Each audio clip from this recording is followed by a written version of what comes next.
राजस्थान विधानसभा चुनाव 2023 के राजनीतिक दलों ने अपना अपना नामांकन भरने के लिए कलेक्ट्री पर आने वाले हैं। आप इसी क्रम में देखें कि चाहे राजनीतिक दल, चाहे भारतीय जनता पार्टी हो, चाहे कांग्रेस हो, सभी आज अपना दमखम जो है वो दिखाएंगे। आज जिला कलेक्ट्री और इस दिल्ली गेट चौराया जो है पूरा जो आज गुलजार होने वाला है और भारी संख्या में क्योंकि नामांकन भरने वाले दिग्गज जो पार्टियाँ हैं वो भरने वाली है। आप देखें सामने कांग्रेस की रैली आते हुए दिखाई दे रही है।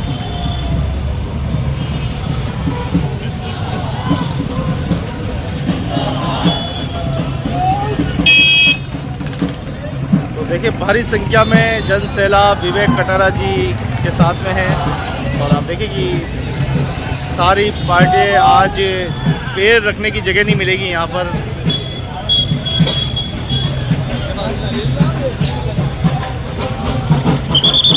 तो कांग्रेस से प्रत्याशी विवेक कटारा अपना नामांकन भरने पहुंचे हैं भारी जन समर्थन के साथ।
दमखम दिखा रहे हैं अपने अपने समर्थकों के साथ में नामांकन भरने के लिए पहुंचे हैं भारी संख्या में।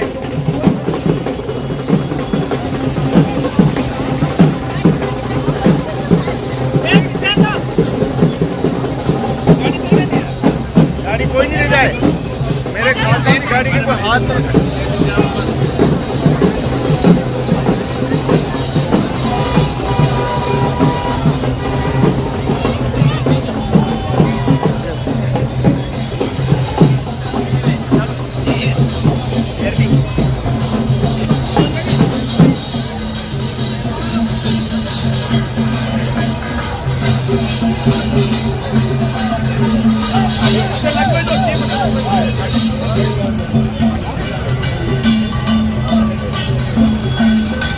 हाँ जी, क्या खबर है? कांग्रेस पार्टी जिंदाबाद, विवेक कटारा जिंदाबाद। कांग्रेस पार्टी जिंदाबाद, विवेक कटारा जिंदाबाद। हजारों वोटों से जीतेगा विवेक क्या जी साहब? कांग्रेस पार्टी जिंदाबाद, विवेक कटारा जिंदाबाद। आप देख सकते हैं जिला कलेक्ट्री दिल्ली गेट पर आप देखें ये भारी जनसंख्या है। कांग्रेस प्रत्याशी विवेक कटारा जी के समर्थकों के साथ नामांकन भरने के लिए पहुंचे हैं। क्या कुछ खुशी देखी जा रही है, क्या कुछ लहर देखी जा रही है? जाजी जी क्या खबर है? कांग्रेस जीतने जा रही है। कांग्रेस की लहर पूरा विकास किया है पूरे राजस्थान में अशोक गहलोत सरकार ने और हम बहुमत से जीतेंगे और पूर्ण सरकार बनाएंगे। चलिए नेताजी आ गए हमारे बीच में। नेताजी क्या खबर है? नेताजी दो भाषण, क्या खबर है? बहुत अच्छा है और अच्छा माहौल चल रहा है। सरकार रिपीट हो रही है। हमारे लोकप्रिय विधायक के प्रत्याशी के रूप में डॉक्टर विवेक कटारा से आज नामांकन के लिए आए हैं और जनता में जोश और उत्साह के साथ युवा साथी आगे आगे बढ़ रहे हैं और हमारी पूरी उम्मीद के साथ हम जीत की ओर अग्रसर है।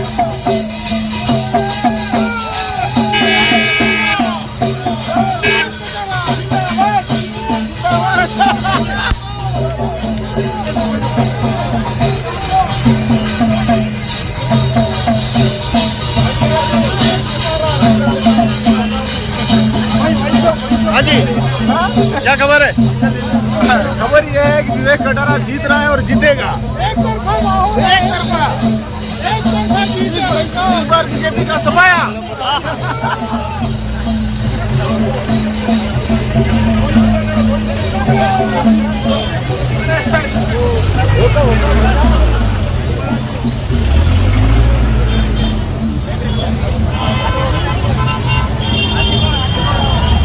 दिल्ली गेट का है, जहां पर आप देख सकते हैं कांग्रेस प्रत्याशी विवेक कटारा के समर्थकों के साथ नामांकन भरने पहुंचे हैं।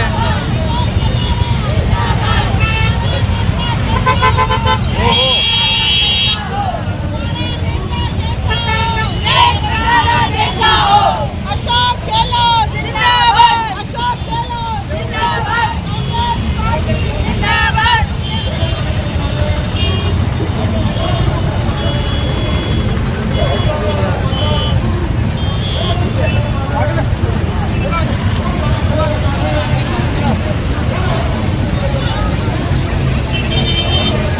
तो आप देख सकते हैं जिला कलेक्ट्रेट पर प्रशासन ने पुख्ता इंतजाम कर रखे हैं। कलेक्ट्रेट की ओर जाने वाला मार्ग जो है वो बंद कर रखा है ताकि प्रत्याशी अपना नामांकन बड़े आसानी से भर सके।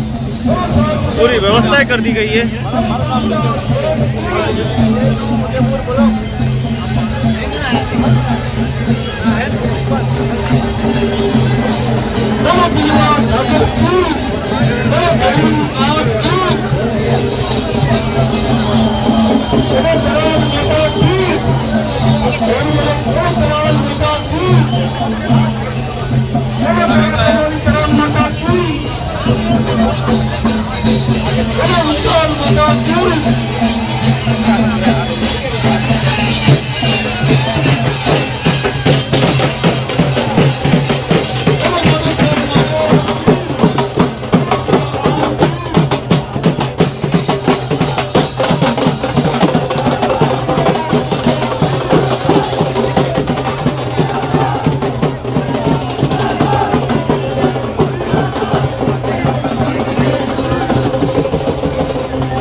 हाजी परवीन जी, क्या कुछ खबर है? खबर ये विवेक जी इस बार चुनाव जीतेंगे और फूल जी को फूल बना देंगे पूरी तरह गुलाब का। देश में और राजस्थान में जो गहलोत सरकार ने जो सारी योजनाएं जो दी है, मुझे लगता है इस बार पूरे राजस्थान में एक तरफा कांग्रेस भारी बहुमत से आएगी। और विवेक जी एक युवा नेतृत्व है और उदयपुर का भविष्य है।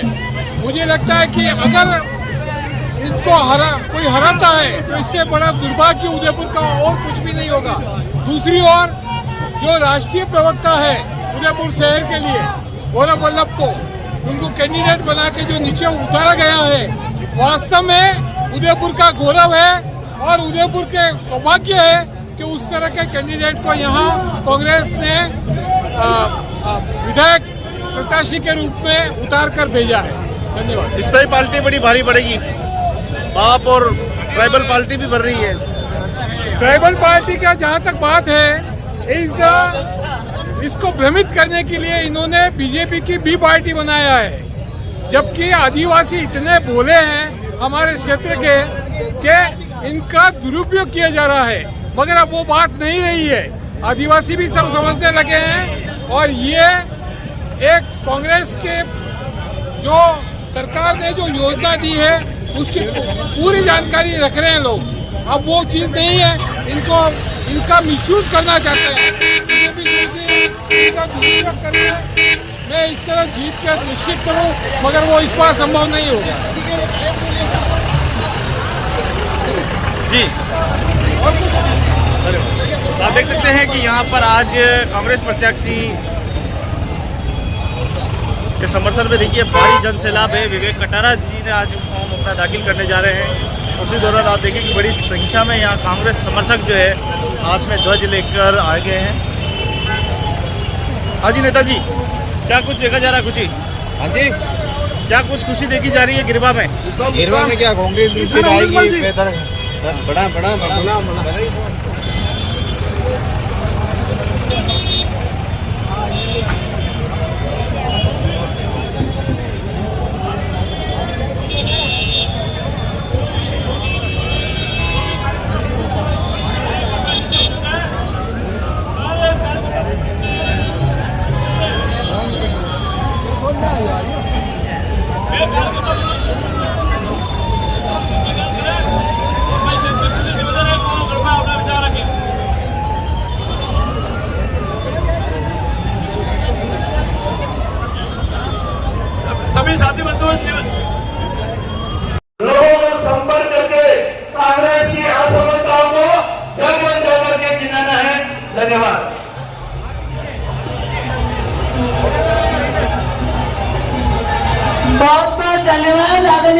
जी भट्ट साहब का।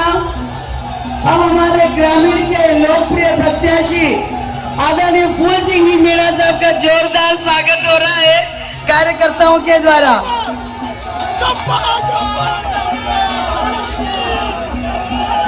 आदरणीय फूल सिंह जी मीणा साहब का बहुत बहुत स्वागत।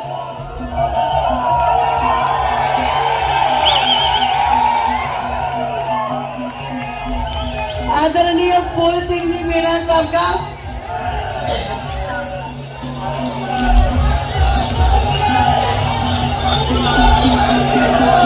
चंद्र सिंह जी कोठारी साहब से अनुरोध करूंगी सभी का मार्गदर्शन करें। पूर्व महापौर आप सबका जो आगे है भैया सबका बहुत बहुत स्वागत, बहुत बहुत अभिनंदन। आप बहुत बड़ी संख्या में आए हृदय की गहराई से आप सबका बहुत बहुत स्वागत अभिनंदन करता हूं। आप सबसे निवेदन है कृपया अपना स्थान ग्रहण करें। समस्त भारतीय जनता पार्टी के देवतुल्य कार्यकर्ताओं का स्वागत अभिनंदन पीछे दिखाई नहीं दे रहे हैं। आप सबसे अनुरोध है मंच के आगे कुर्सी में विराजमान हो। सबसे अनुरोध है, सबसे हाथ जोड़ के अनुरोध है कि कृपया हमारे साथ बड़ी संख्या में आज भारतीय जनता पार्टी के देवतुल्य कार्यकर्ता हमारे मध्य है।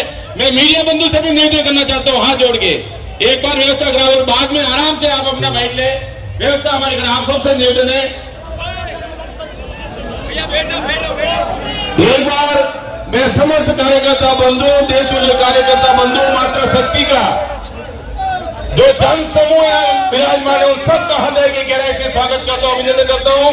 बिना किसी औपचारिकता के पूर्व महापौर चंद्र सिंह जी कोठारी साहब से निवेदन करना चाहता हूं संसद में अपनी बात रखें। सभी राष्ट्रभक्त देवतुल्य कार्यकर्ताओं से अनुरोध है कुर्सियों पर अपना स्थान ग्रहण करें। ढोल वालों से निवेदन है ढोल बंद कर दें अभी। चंद्र सिंह जी कोठारी साहब पूर्व महापौर आमंत्रित करती हूँ अपना उद्बोधन दे।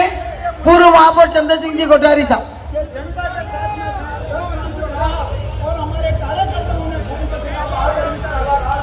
एक बार सभी कार्यकर्ताओं से निवेदन है कि मेरे हाथ के दाहिनी ओर कुर्सियां खाली है, कृपया आगे आ जाए। दाहिनी ओर कुर्सियां खाली वहां बैठ जाए या बीच में खड़े हुए दाहिनी ओर कुर्सियां खाली है वहां बता जाए एक बार सब पीछे से। और ये जो बाजू में खड़े हैं दोनों तरफ सारे कार्यकर्ता उधर विराज जाए। भारतीय जनता पार्टी की इस विशाल आम सभा में मंच पर विराजमान हमारे पूर्व विधानसभा लोक अध्यक्ष माननीय शांतिलाल जी चंदोद साहेब और ग्रामीण के लोकप्रिय भारतीय जनता पार्टी के प्रत्याशी माननीय फूल सिंह जी मीणा साहेब, परम आदरणीय देश सिंह जी मानसी साहेब,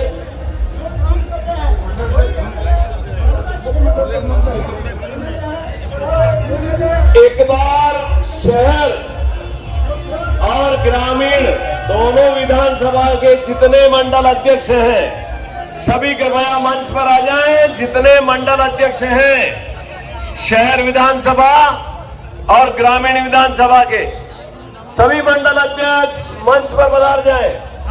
क्या रुझान है?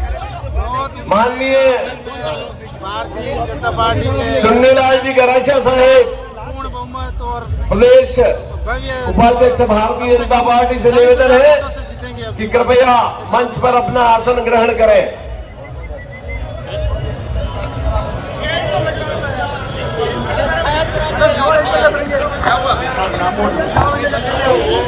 महेंद्र सिंह जी शेखावत से अनुरोध है मंच पर अपना स्थान ग्रहण करें। लोकेश जी द्विवेदी मंच पर अपना स्थान ग्रहण करें। कार्यकर्ता बंधुओं, बहनों, आज वास्तव में इस विशाल आम सभा को देखकर लगता है कि भारतीय जनता पार्टी उदयपुर शहर और ग्रामीण की जो कूच है विधानसभा के चुनाव की वह कितनी शक्तिशाली है। लगभग 4.5 से 5 साल तक इस गहलोत सरकार ने काम किया जो कुछ किया सब आपके सामने है। आज अभी ताजा आंकड़ा आया है, भ्रष्टाचार में गहलोत सरकार नंबर 1 पर 78% पर है हिंदुस्तान में। बलात्कार के मामले, महिलाओं के अत्याचार के मामले, उन पर नंबर 1 है हिंदुस्तान में। पर नंबर 1 पर हो तब तक कोई बात नहीं, पर जो जिम्मेदार मंत्री बैठे हैं, काबीना मंत्री, उनकी सोच कैसी है, उनकी मानसिकता कैसी है, उसकी एक बात आपके सामने रख रहा हूं। विधानसभा चल रही थी जयपुर में, और महिलाओं पर अत्याचार और रेप के बारे में विचार विमर्श चल रहा था, बहस चल रही थी।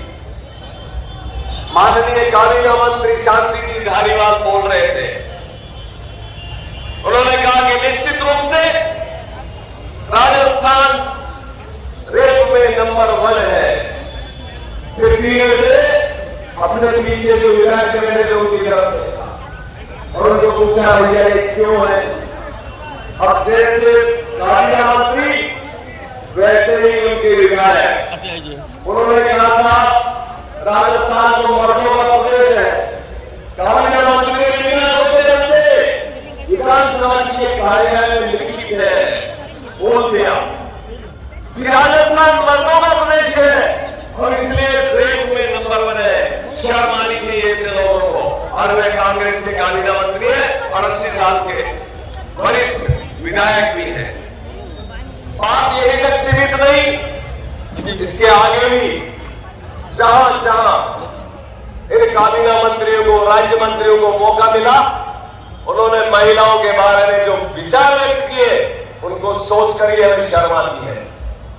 भ्रष्टाचार आज नंबर 1 है हिंदुस्तान में, और भ्रष्टाचार कर्मचारी करे, अधिकारी करे तो समझ में आता है। यहां तो मंत्री खुद भ्रष्टाचार में लिप्त है, कांग्रेस के सारे आरपीएससी का चेयरमैन भ्रष्टाचार में लिप्त है। हिंदुस्तान में नंबर 1 जितनी बुराइयां हैं, जितनी कमियां हैं, जितनी खोटे काम हैं, उन सब में नंबर 1 है। पेपर लीक, हिंदुस्तान में 19 बार पेपर लीक कहीं हुआ इतिहास में, आजादी के लेकर आज दिन तक, तो वह हिंदुस्तान में कांग्रेस गहलोत की सरकार में हुए हैं। बेचारा युवा जिनको बेरोजगारी के वादे किए, कहा यह था कि तुम्हें नौकरियां देंगे, नहीं तो बेरोजगारी भत्ता देंगे। मिला क्या?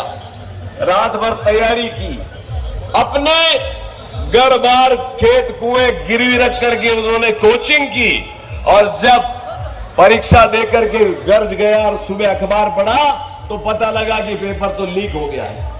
कितने युवाओं ने आत्महत्या कर ली इस कारण कि पेपर लीक हो गया, उसका भविष्य अंधकार में हो गया। तो इस सरकार की क्या बात करें।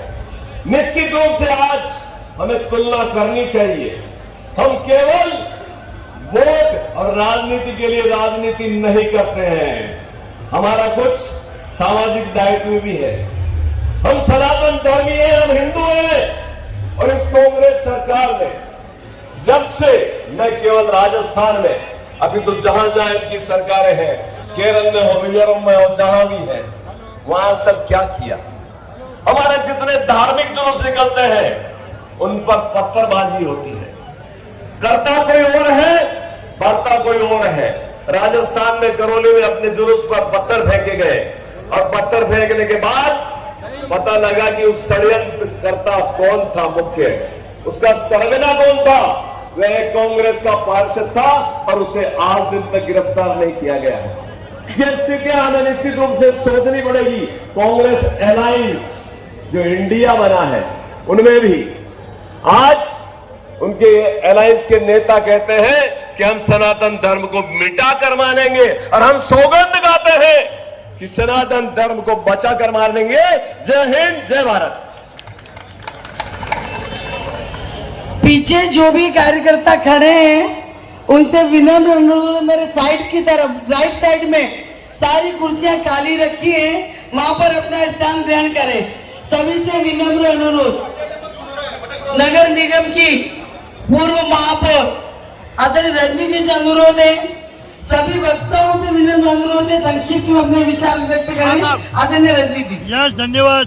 एक बार पुनः निवेदन है, जो आज जन समुदाय भाजपा और जिंदाबाद, भारतीय जनता पार्टी के देश कार्यकर्ता माता शक्ति विराजमान है, जो मेरे सामने जो है उनसे निवेदन है, ये कुर्सियां पड़ी है, ये इस मंच के ठीक राइट साइड में कुर्सियां पड़ी, आप सबसे अनुरोध है कृपया यहाँ विराजे। बड़ी विनम्र भाव के साथ पूर्व महापौर रजनी जी से निवेदन करना चाहता हूँ, संक्षिप्त में मार्गदर्शन प्रदान करें। भारत माता की, एक बार और जोर से, भारत माता की। मंच पर विराजमान हमारे उदयपुर के लाडले विधानसभा के पूर्व अध्यक्ष आदरणीय शांतिलाल जी चपलोद साहब, हमारे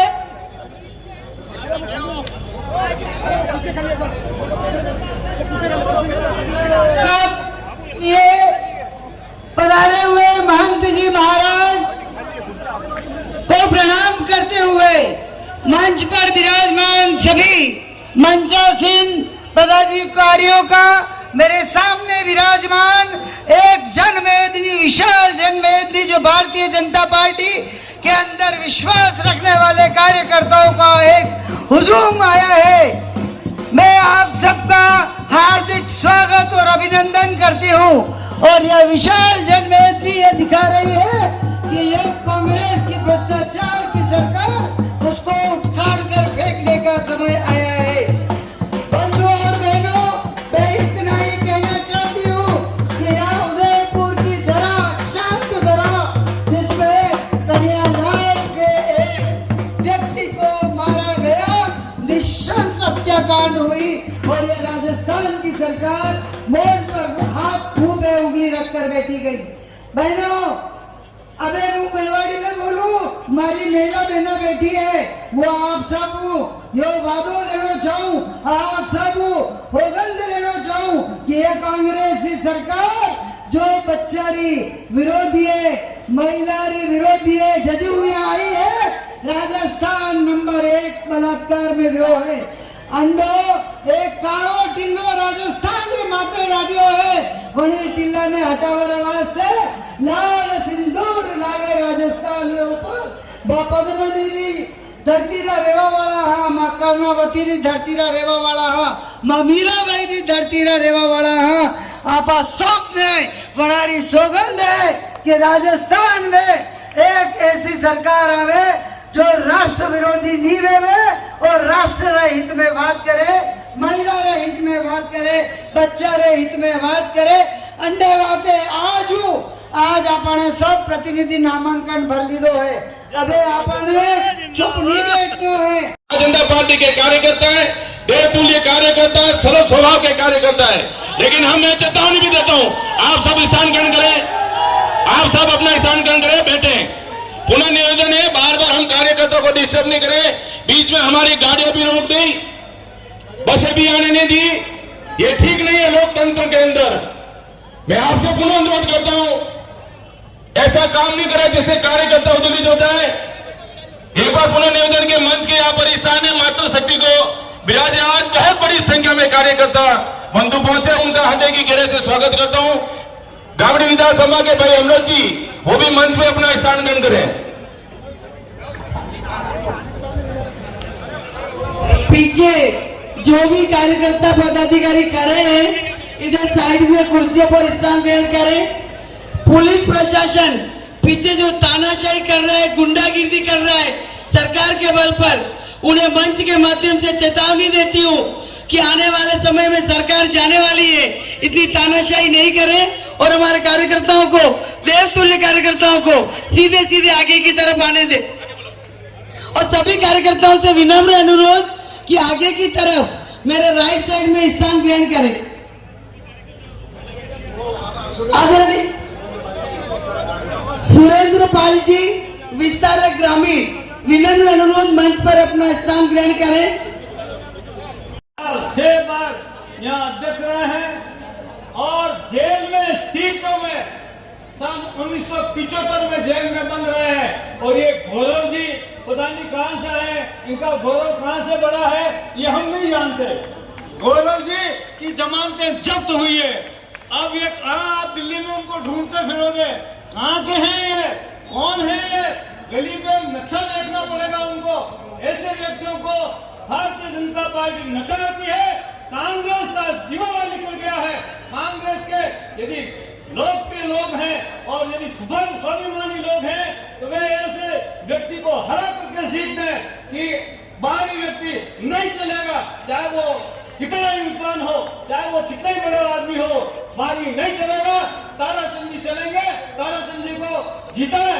उत्तिष्ठता, जागरूकता, उठो, जागो, लक्ष्य निश्चय हो जाएगा।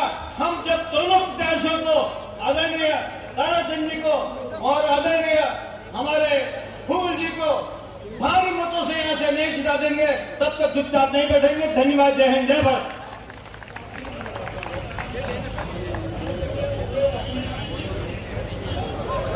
भाई प्रकाश जी कोठारी ओसवाल समाज के अध्यक्ष मंच पर विस्तार ग्रहण करें। आज हम सब का सौभाग्य है कि आज इस विशाल जनसमूह में संत समाज का भी आशीर्वाद हम सबको प्रदान हो रहा है। ये सब सनातन संस्कृति को अपनाने वाले भारतीय जनता पार्टी के राम भक्त कार्यकर्ता यहाँ विराजमान है। मैं हृदय की गहराई से महंत इंद्रदेव जी का स्वागत है। एक बार जोरदार तालियों की गड़गड़ाहट के बीच साधु संतों का स्वागत करें। महंत राधिका जी शरण जी महाराज का भी बहुत बहुत स्वागत है, अभिनंदन है। महंत नारायण दास जी के चरणों में भी वंदन है, अभिनंदन है। भाई अशोक जी महाराज का भी स्वागत है, अभिनंदन है। आप समस्त भारतीय जनता पार्टी के कार्यकर्ता इस कड़कड़ाते धूप के आप सब यहाँ विराजमान है। मैं एक बार पुनः जहां कार्यकर्ताओं ये मंच आज आपको कहना चाहता है, जहां कार्यकर्ताओं का पसीना बहेगा, भारतीय जनता पार्टी के प्रत्येक कार्यकर्ता निश्चित तौर से उस कष्ट को उतारेगा। उद्बोधन की कड़ी में हमारे महापौर साहब परम सदे, ठीक है, महापौर साहब का बाद में आशीर्वाद प्रदान होगा। अब मैं मावली के लोकप्रिय विधायक परम सदे धर्मनाथ जी जोशी साहब का भी बहुत बहुत स्वागत, उनसे निवेदन करना चाहता हूं हम सब कार्यकर्ताओं का मार्गदर्शन प्रदान करें। परम सदे धर्मनाथ जी जोशी साहब।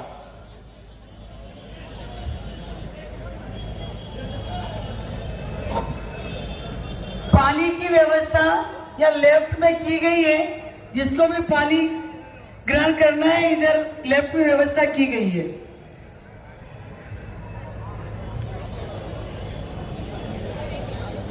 किरण जी कह रही है जिनको पानी ग्रहण करना है।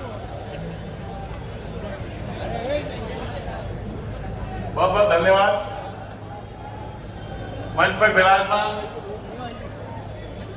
हमारे प्रत्याशी आदरणीय भाई फूल जी, आदरणीय ठाकुर साहब, साहब,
लोकप्रिय प्रत्याशी फूल सिंह जी मीणा बहुत अधिक मतों से जीतेंगे। पिछली बार जितने मत से जीते हैं उससे ज़्यादा मतों से इस बार जीतेंगे। क्षेत्र की जनता कांग्रेस को उखाड़ फेंकने के लिए तैयार है। सरकार हटेगी और भाजपा की सरकार बनेगी।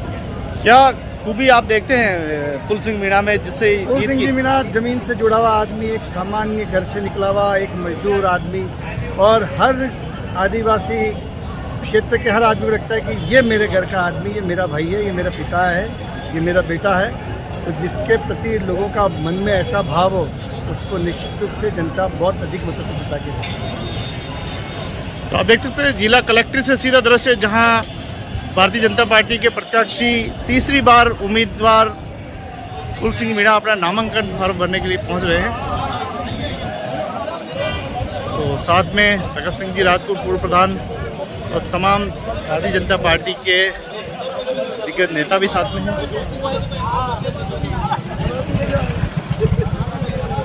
तो आप देखिए खुशी यहाँ पे देखी जा रही है। हाँ जी, भगत सिंह जी क्या कुछ कहना आज का? आज हमारे उदयपुर ग्रामीण के लोकप्रिय विधायक फूल सिंह जी मीणा साहब अभी मुहूर्त के हिसाब से फार्म भर रहे हैं और हजारों की संख्या में जो कार्यकर्ता यहाँ आए, अभी बैंक तिराहे पे सभा चल रही है। कार्यकर्ताओं में इतना उत्साह है कि वास्तव में फूल सिंह मीणा को ठेठ बस स्टैंड से लेके कार्यकर्ता अपने कंधों पे उठा के लाए। लोग तो घोड़ों पे बैठे थे, परंतु कार्यकर्ताओं ने अपने कंधे पे उठा के लाए। जनता में एक उत्साह है और मैं ये आज कह सकता हूँ कि फूल सिंह जी मीणा साहब 50,000 वोटों से कम से जीते।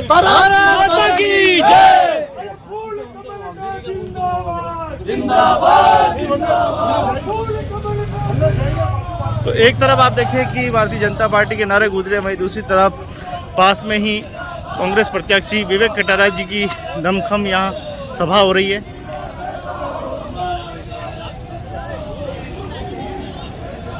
ये तो आने वाला वक्त ही बताएगा कि कौन जीतने वाला है, कौन हारने वाला है। लेकिन अभी जो नज़ारे हैं बहुत ही सुंदर नज़ारे हैं और सभी राजनीतिक पार्टियां अपने अपने समर्थकों, अपने अपने कार्यकर्ताओं में जोश भरने का काम कर रहे हैं।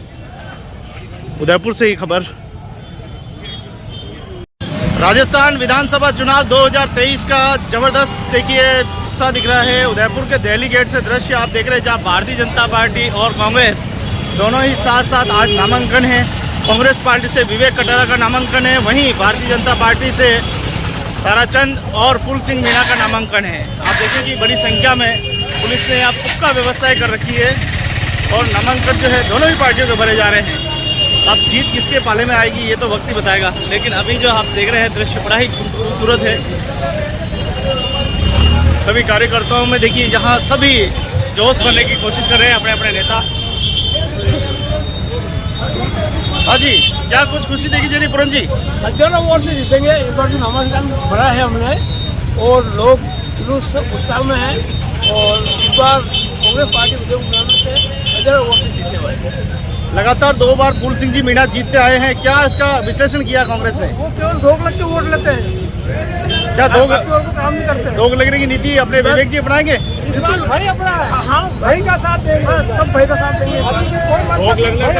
विकास कराना पड़ता है पूरा। इस बार 2 पार्टियां आपकी चुनौती है, बीटीपी की भी है और बाप भी है, 2 मैदान में। हम तो बिल्कुल उनको चुनौती देंगे और हजारों वोटों से जीतेंगे हम, क्योंकि विवेक कटारा और सचिन कटारा मैडम बहुत ग्रामीण क्षेत्र में बहुत विकास कराया उन्होंने। विवेक कटारा जिंदाबाद, विवेक कटारा जिंदाबाद।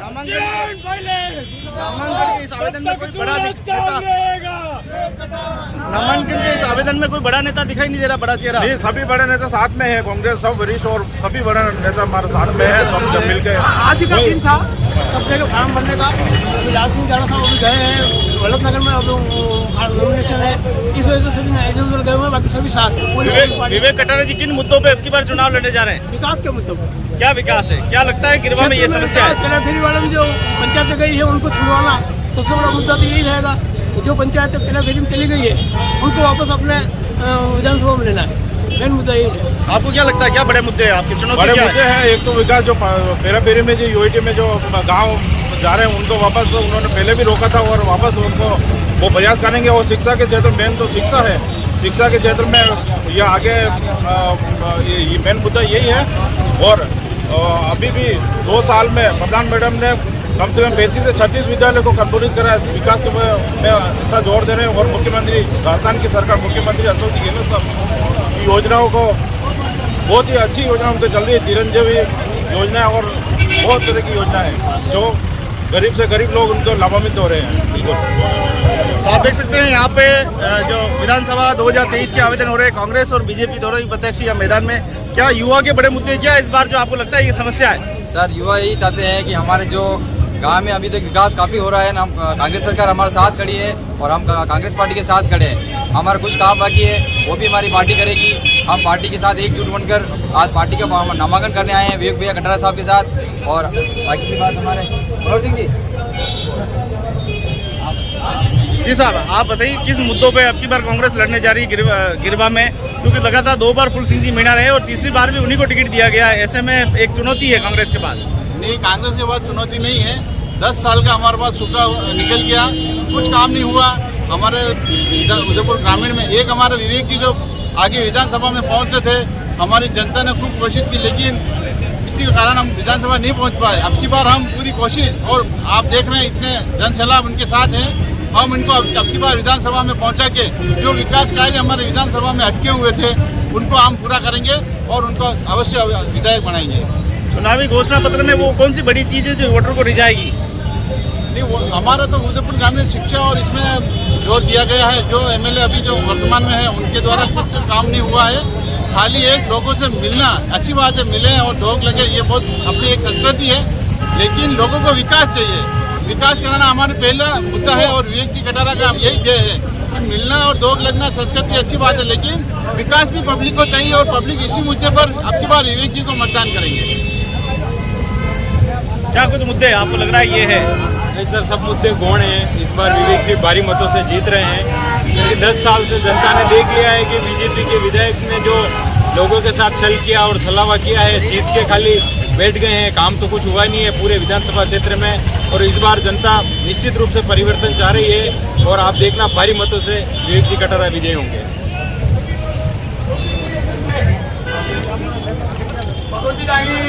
जो भाषण है मंच पर बता जाए और अपना उद्बोधन प्रदान करें। भानु प्रताप जी गुजर युवा नेता कृपया जहाँ कहीं भी वो मंच पर आ जाए। अक्षय चौधरी जो विधानसभा अध्यक्ष है यूथ कांग्रेस के, कृपया वो भी यहाँ आ जाए। और इससे ये वो सब आए, तब तक मैं विधानसभा अध्यक्ष और हमारे गिरवा जो करे ब्लॉक कांग्रेस कमेटी के सेंट्रल महासचिव भाई घनश्याम जी गुजर से निवेदन करूंगा आपको अपना विचार रखें।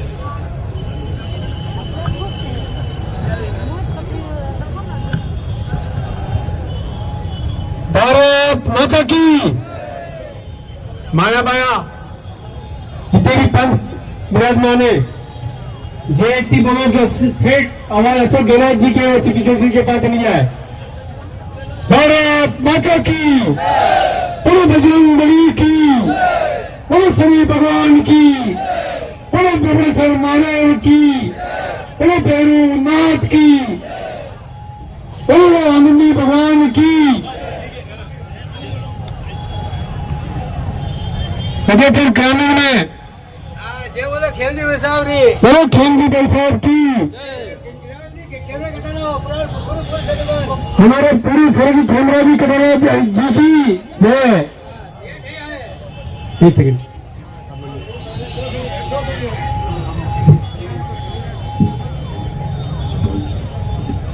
आज भारी संख्या में आपका एक छोटा बच्चा फार्म भरने आया है। 10 साल से वो संघर्ष कर रहा है, आपकी सेवाएं दी है। आपके सबके सामने पड़ोसी राज्य गुजरात से सबसे महंगे मेहमान आए हैं हमारे, मेरी बहन आई है। उस गुजरात की हालत देखो, गरीब लोग जिंदगी नहीं ले पा रहे हैं। वे गुजरात से महंगे मेहमान बता रहे हैं। उनका उदयपुर ग्रामीण से और उदयपुर शहर से, पूरे उदयपुर संभाग से आपका हार्दिक स्वागत अभिनंदन करता हूँ। सम्मानित मंच, सामने विराजी हुई मेरी माताएं। आप देख सकते हैं दिल्ली गेट से सीधा दृश्य आप देख पा रहे हैं, जहां पर भाजपा प्रत्याशी और समर्थक और कांग्रेस के समर्थक दोनों ही खास बात तो दिखाई दे रहे हैं। और आप देख सकते हैं एक तरफ विवेक कटारा के नारे लग रहे हैं, दूसरे फूल सिंह के नारे लग रहे हैं। दोनों ही समर्थक आमने सामने हैं और प्रशासन ने अपना जो है मोर्चा बनाए रखा है, क्योंकि ये डेलीगेट चौराहे है, यहीं से बम बनने के लिए जाना पड़ता है। आइए क्या कुछ कह रहे हैं, नारे लगा रहे हैं।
तो आप देखिए यहाँ डेलीगेट पर कांग्रेस और बीजेपी के दोनों समर्थक सामने सामने हैं। पुलिस ने मोर्चा एक बार फिर संभाला है, दोनों की नारेबाजियाँ हो रही है और दोनों का एक साथ नामांकन होने से ये पूरी जो है दृश्य आपको समझ, एक तरफ कांग्रेस के ध्वज दिखाई दे रहे हैं, वहीं दूसरी ओर भारतीय जनता पार्टी के कार्यकर्ता खड़े दिखाई दे रहे हैं और दोनों ही तरफ से नारेबाजी हो रही है। पुलिस ने मोर्चा संभाला है, साइड में जाने के लिए भारतीय जनता पार्टी और कांग्रेस दोनों को कह रहे हैं कि आप साइड में जाके नारेबाजी कीजिए। और दिल्ली गेट का जो ये द्वार है, ये कलेक्ट्रेट जाने वाला द्वार, ये पूरी तरह से बंद कर रखा है। यहाँ से सिर्फ प्रत्यक्ष ही जाएंगे।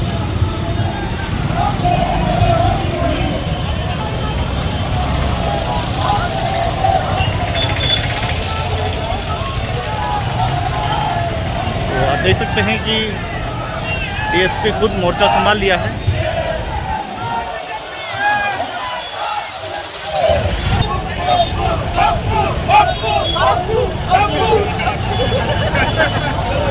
कांग्रेस प्रत्याशी अपना नामांकन भर के पहुंचे हैं तो कार्यकर्ताओं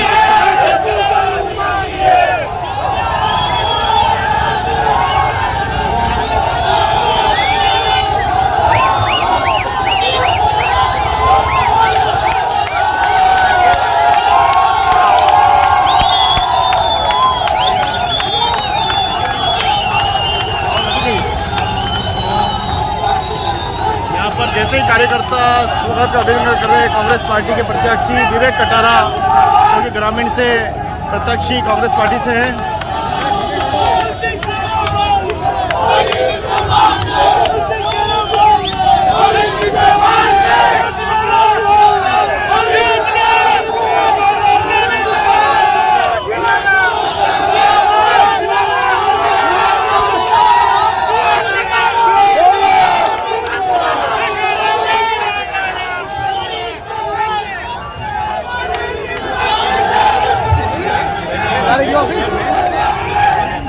तो सामने भारतीय जनता पार्टी के कार्यकर्ता दिखाई दे रहे हैं, वहीं आप देखें कि यहाँ पर कांग्रेस के और आप देखें कि पूरा नामांकन जो है वो भर दिया गया है। जी साहब, कुछ कहना है? आज बड़ा खुशी की लहर है कि हमारे ग्रामीण विधायक प्रत्याशी विवेक जी कटारिया का नामांकन भरा जा रहा है और कांग्रेस सरकार के अच्छे कार्यों को देखते हुए देखिए आप भीड़ और सरकार रिपीट होने जा रही है। बहुत बहुत धन्यवाद आपके चैनल का कि आपने ये मौके पर बता रहे हैं। क्या कुछ मुद्दे लेके इस बार मैदान में हैं विवेक जी? क्योंकि ग्रामीण मुद्दे बहुत बड़े मुद्दे हैं, जंगल जमीन के सभी जो मुद्दे हैं वो विशेष विकास के कार्य को लेकर है। राजस्थान सरकार के जो कार्य हैं वो विकास के कार्य हैं, वही मुद्दे हैं। सबसे बड़े चिरंजीवी योजना ले लो, किसी भी कार्य को ले लो आप एक अच्छे राजनीतिक विश्लेषण भी है। मुझे बताइए कि 2 स्थायी पार्टी और खड़ी हो गई, ये चुनौती है आदिवासियों के लिए? नहीं, कोई चुनौती नहीं है। कांग्रेस पार्टी चुनाव जीत रही है, विवेक कटारिया चुनाव जीत रहे हैं। ठीक है, आप देख सकते हैं कि यहाँ भारतीय जनता पार्टी हो चाहे कांग्रेस हो, राजनीतिक दल ने अपने कार्यकर्ताओं में जोश भरने की पूरी कोशिश की है। ये तो आने वाला वक्त ही बताएगा कि 25 तारीख को मतदान होंगे और उसके बाद में किसकी किस्मत डिब्बे में पैक होगी। लेकिन अभी तो दृश्य आपको दिखाई दे रहे हैं बड़े ही मनमोहक के और मार्मिक दृश्य।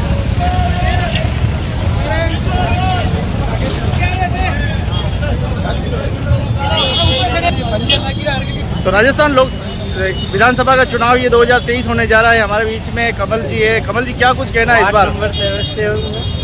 सविनाथ क्षेत्र विजय सिंह पटेल वार्ड नंबर 23 से विवेक भैया आज नामांकन की रैली में हम सब बता रहे हैं और कांग्रेस सरकार गहलोत ने 7 गारंटी योजना दी है। विवेक भैया को भारी मतों से जिताने की कोशिश करेंगे ताकि गारंटी भी लागू और छात्रों को और महिलाओं को सुविधा मिले। धन्यवाद। जी साहब, आखिर विवेक कटारिया जी के समर्थन में आज ये भारी भीड़ आई है, क्या कुछ चाहते हैं आप? हम चाहते हैं कि हमारे 10 साल पहले 10 साल हो गए बीजेपी राज में, हमारे कोई काम भी नहीं हुआ अभी तक, जनता परेशान है उनसे। तो अब की बार हमारे विवेक कटारिया को लाना है और जिताना है, जिता के हमारे को विधानसभा में भेजना है। कांग्रेस पार्टी जिंदाबाद, हमारे विवेक भैया जिंदाबाद है। क्या कुछ बड़े मुद्दे हैं अपने? बड़े मुद्दे तो है, हमारे पानी का मुद्दा है जो हमारे भैया हमारे गाँव के जो बिलानाम जमीन पट्टे हैं, ऐसे जो मुद्दे हैं बहुत बड़े बड़े मुद्दे हैं जो हमारे भैया ही कर सकते हैं। बाकी बीजेपी सरकार कोई नहीं कर सकती है, हमारे कांग्रेस सरकार ही करेगी। कांग्रेस पार्टी इस पुलिया को तो गाँव भेजेंगे हम वापस, एक बार आना तो विवेक जी। आपको क्या लगता है कि ये विकास के मुद्दे होने चाहिए? खाली 2 विकास के मुद्दे है ना, चिरंजीवी योजना दी हुई है। तुम्हारा जानवर अगर मर जाए उस पर 40,000 रुपए दिए हुए हैं। तुम्हारे अगर कोई एक्सीडेंट हो जाता है उसमें कोई 1 लाख रुपया, उसमें 10 लाख रुपए, 1 लाख रुपए नहीं है विधवा को। हाँ, पेंशन बढ़ा दी है, महिलाओं को फोन मिला है, स्कूलों में बच्चों को ड्रेस मिली है, हॉस्पिटल बड़े, इलाज फ्री है सब। किसी से भी प्राइवेट हॉस्पिटल में चले जाओ, 25 लाख का इलाज फ्री है। विवेक जी अगर आते हैं तो आपके जीवन में क्या परिवर्तन आएगा? अरे हमारे जीवन में तो परिवर्तन ही परिवर्तन है भाई साहब। हम तो क्या लगता है हमारा बढ़िया काम होगा? हमारा अच्छा काम होगा हमारे ग्रामीण एरिया में, और हम वही चाहते हैं कि हमारे कांग्रेस सरकार को लानी है वापिस फिर से, और हमारे विवेक जी कटारिया साहब को अब की बार MLA बनाना है और विधानसभा में भेजना है। विवेक कटारिया जिंदाबाद, विवेक कटारिया जिंदाबाद। ये चुनाव खत्म होने के बाद फिर आपकी दौड़ लोकसभा में लगेगी। यहाँ तक कि पूरा TSP बेल्ट है, ST का बेल्ट होते हुए भी विकास नहीं हो पा रहा। आप क्या सोचते हैं, किसकी कमी है? कमी यही है कि देखो नरेंद्र मोदी जी तो एक तो मंदिर का निर्माण करवा रहे, वहाँ कोई हमारे कोई विकास का कोई नहीं। मंदिर में भगवान हम सभी मानते हैं, तोप लगाते हैं, सब करते हैं, तो हमारे उनसे तो कोई मतलब नहीं है। हमारे विकास का काम कोई महंगाई केंद्र से कोई महंगाई से कोई हमारे को कोई ये नहीं हो रहा है, ना पेट्रोल सस्ता हुआ ना हुआ कुछ नहीं। जो अच्छे मुद्दे नरेंद्र मोदी जी को करने चाहिए वो नहीं किए, खाली फॉर्मेलिटी बातें करते और झूठी बातें करते हैं। हम वही चाहते हैं। मुद्दा ये है कि हमारा मुद्दा क्या है? हमारा जनजाति क्षेत्र, हमारा विधायक, हमारा सांसद, हमारा सरपंच, हमारे वार्ड पंच, हमारे पूरी महकमा होते हुए भी विकास नहीं हो रहा। क्या, कहाँ कमी है? कमी तो कुछ आगे से है, कमी इसीलिए नहीं हो रहा है। बाकी हमारे नेता सब लगे हुए हैं, कर रहे हैं काम, लेकिन आगे के अभी कांग्रेस की सरकार थी, पूर्ण मोहम्मद में थी, आखिर काम क्यों नहीं हुए? काम का तो जैसे ये है कि देखो सर, केंद्र सरकार में आगे नरेंद्र मोदी जी बैठे हुए हैं। हमारे अशोक जी गहलोत साहब ने जितना चाहा उतना लोगों के लिए बहुत किया, राशन के मामले में, चिकित्सा के मामले में, स्कूलों के मामले में। अगर विवेक कटारिया जीत जाते हैं तो क्या जनता की मांग पे खड़े उतरेंगे कार्यकर्ता? बिल्कुल खड़े उतरेंगे, जनता खड़ी उतरेगी विवेक जी कटारिया को विजय बनाने में। तो आप ये देखने वाली चीज ही बताएगी कि किसके सर पे जो है सहरा होगा, कौन अपने वादे निभा पाता है पूरे, ये देखने वाली बात है। तो चलिए इंतजार करते हैं 25 तारीख का वोटिंग तक का।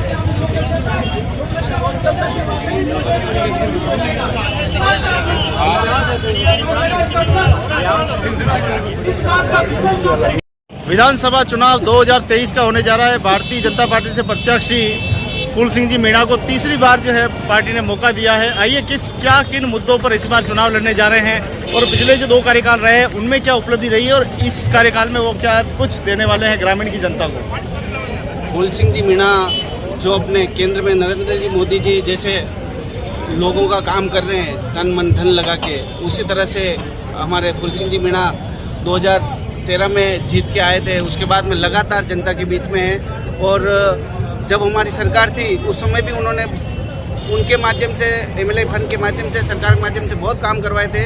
और अभी 5 साल के अंदर कांग्रेस की सरकार थी, पर फूल सिंह जी मीणा ने कार्यकर्ताओं को ये महसूस नहीं होना दिया कि कांग्रेस की सरकार है। उन्होंने सभी कार्यकर्ताओं को आपस में उनकी समस्याओं को सुनते हुए हर समस्या का निदान किया और उनके फंड से जो पैसा आया उन्होंने सभी पंचायतों में बराबर मात्रा में दिया और सभी कार्यकर्ताओं के सुख दुख में हर समय वो उनके खड़े रहते हैं। और आप देख सकते हो फूल सिंह जी मीणा की आज जो रैली नामांकन रैली है उसमें भी हजारों की संख्या में कार्यकर्ता अपने खर्चे से यहाँ पे आए हुए हैं और तन मन धन से उनकी सहायता करने के लिए तैयार है। और फूल सिंह जी मीणा जो एक साफ सुथरा स्वस्थ छवि का नाम है, आने वाले समय में आपको वो विजय होकर ये जनता उनको भेजेगी और राजस्थान सरकार के अंदर अपना प्रतिनिधित्व करेंगे और ग्रामीण विधानसभा का उनके माध्यम से बहुत ही अच्छा विकास होगा।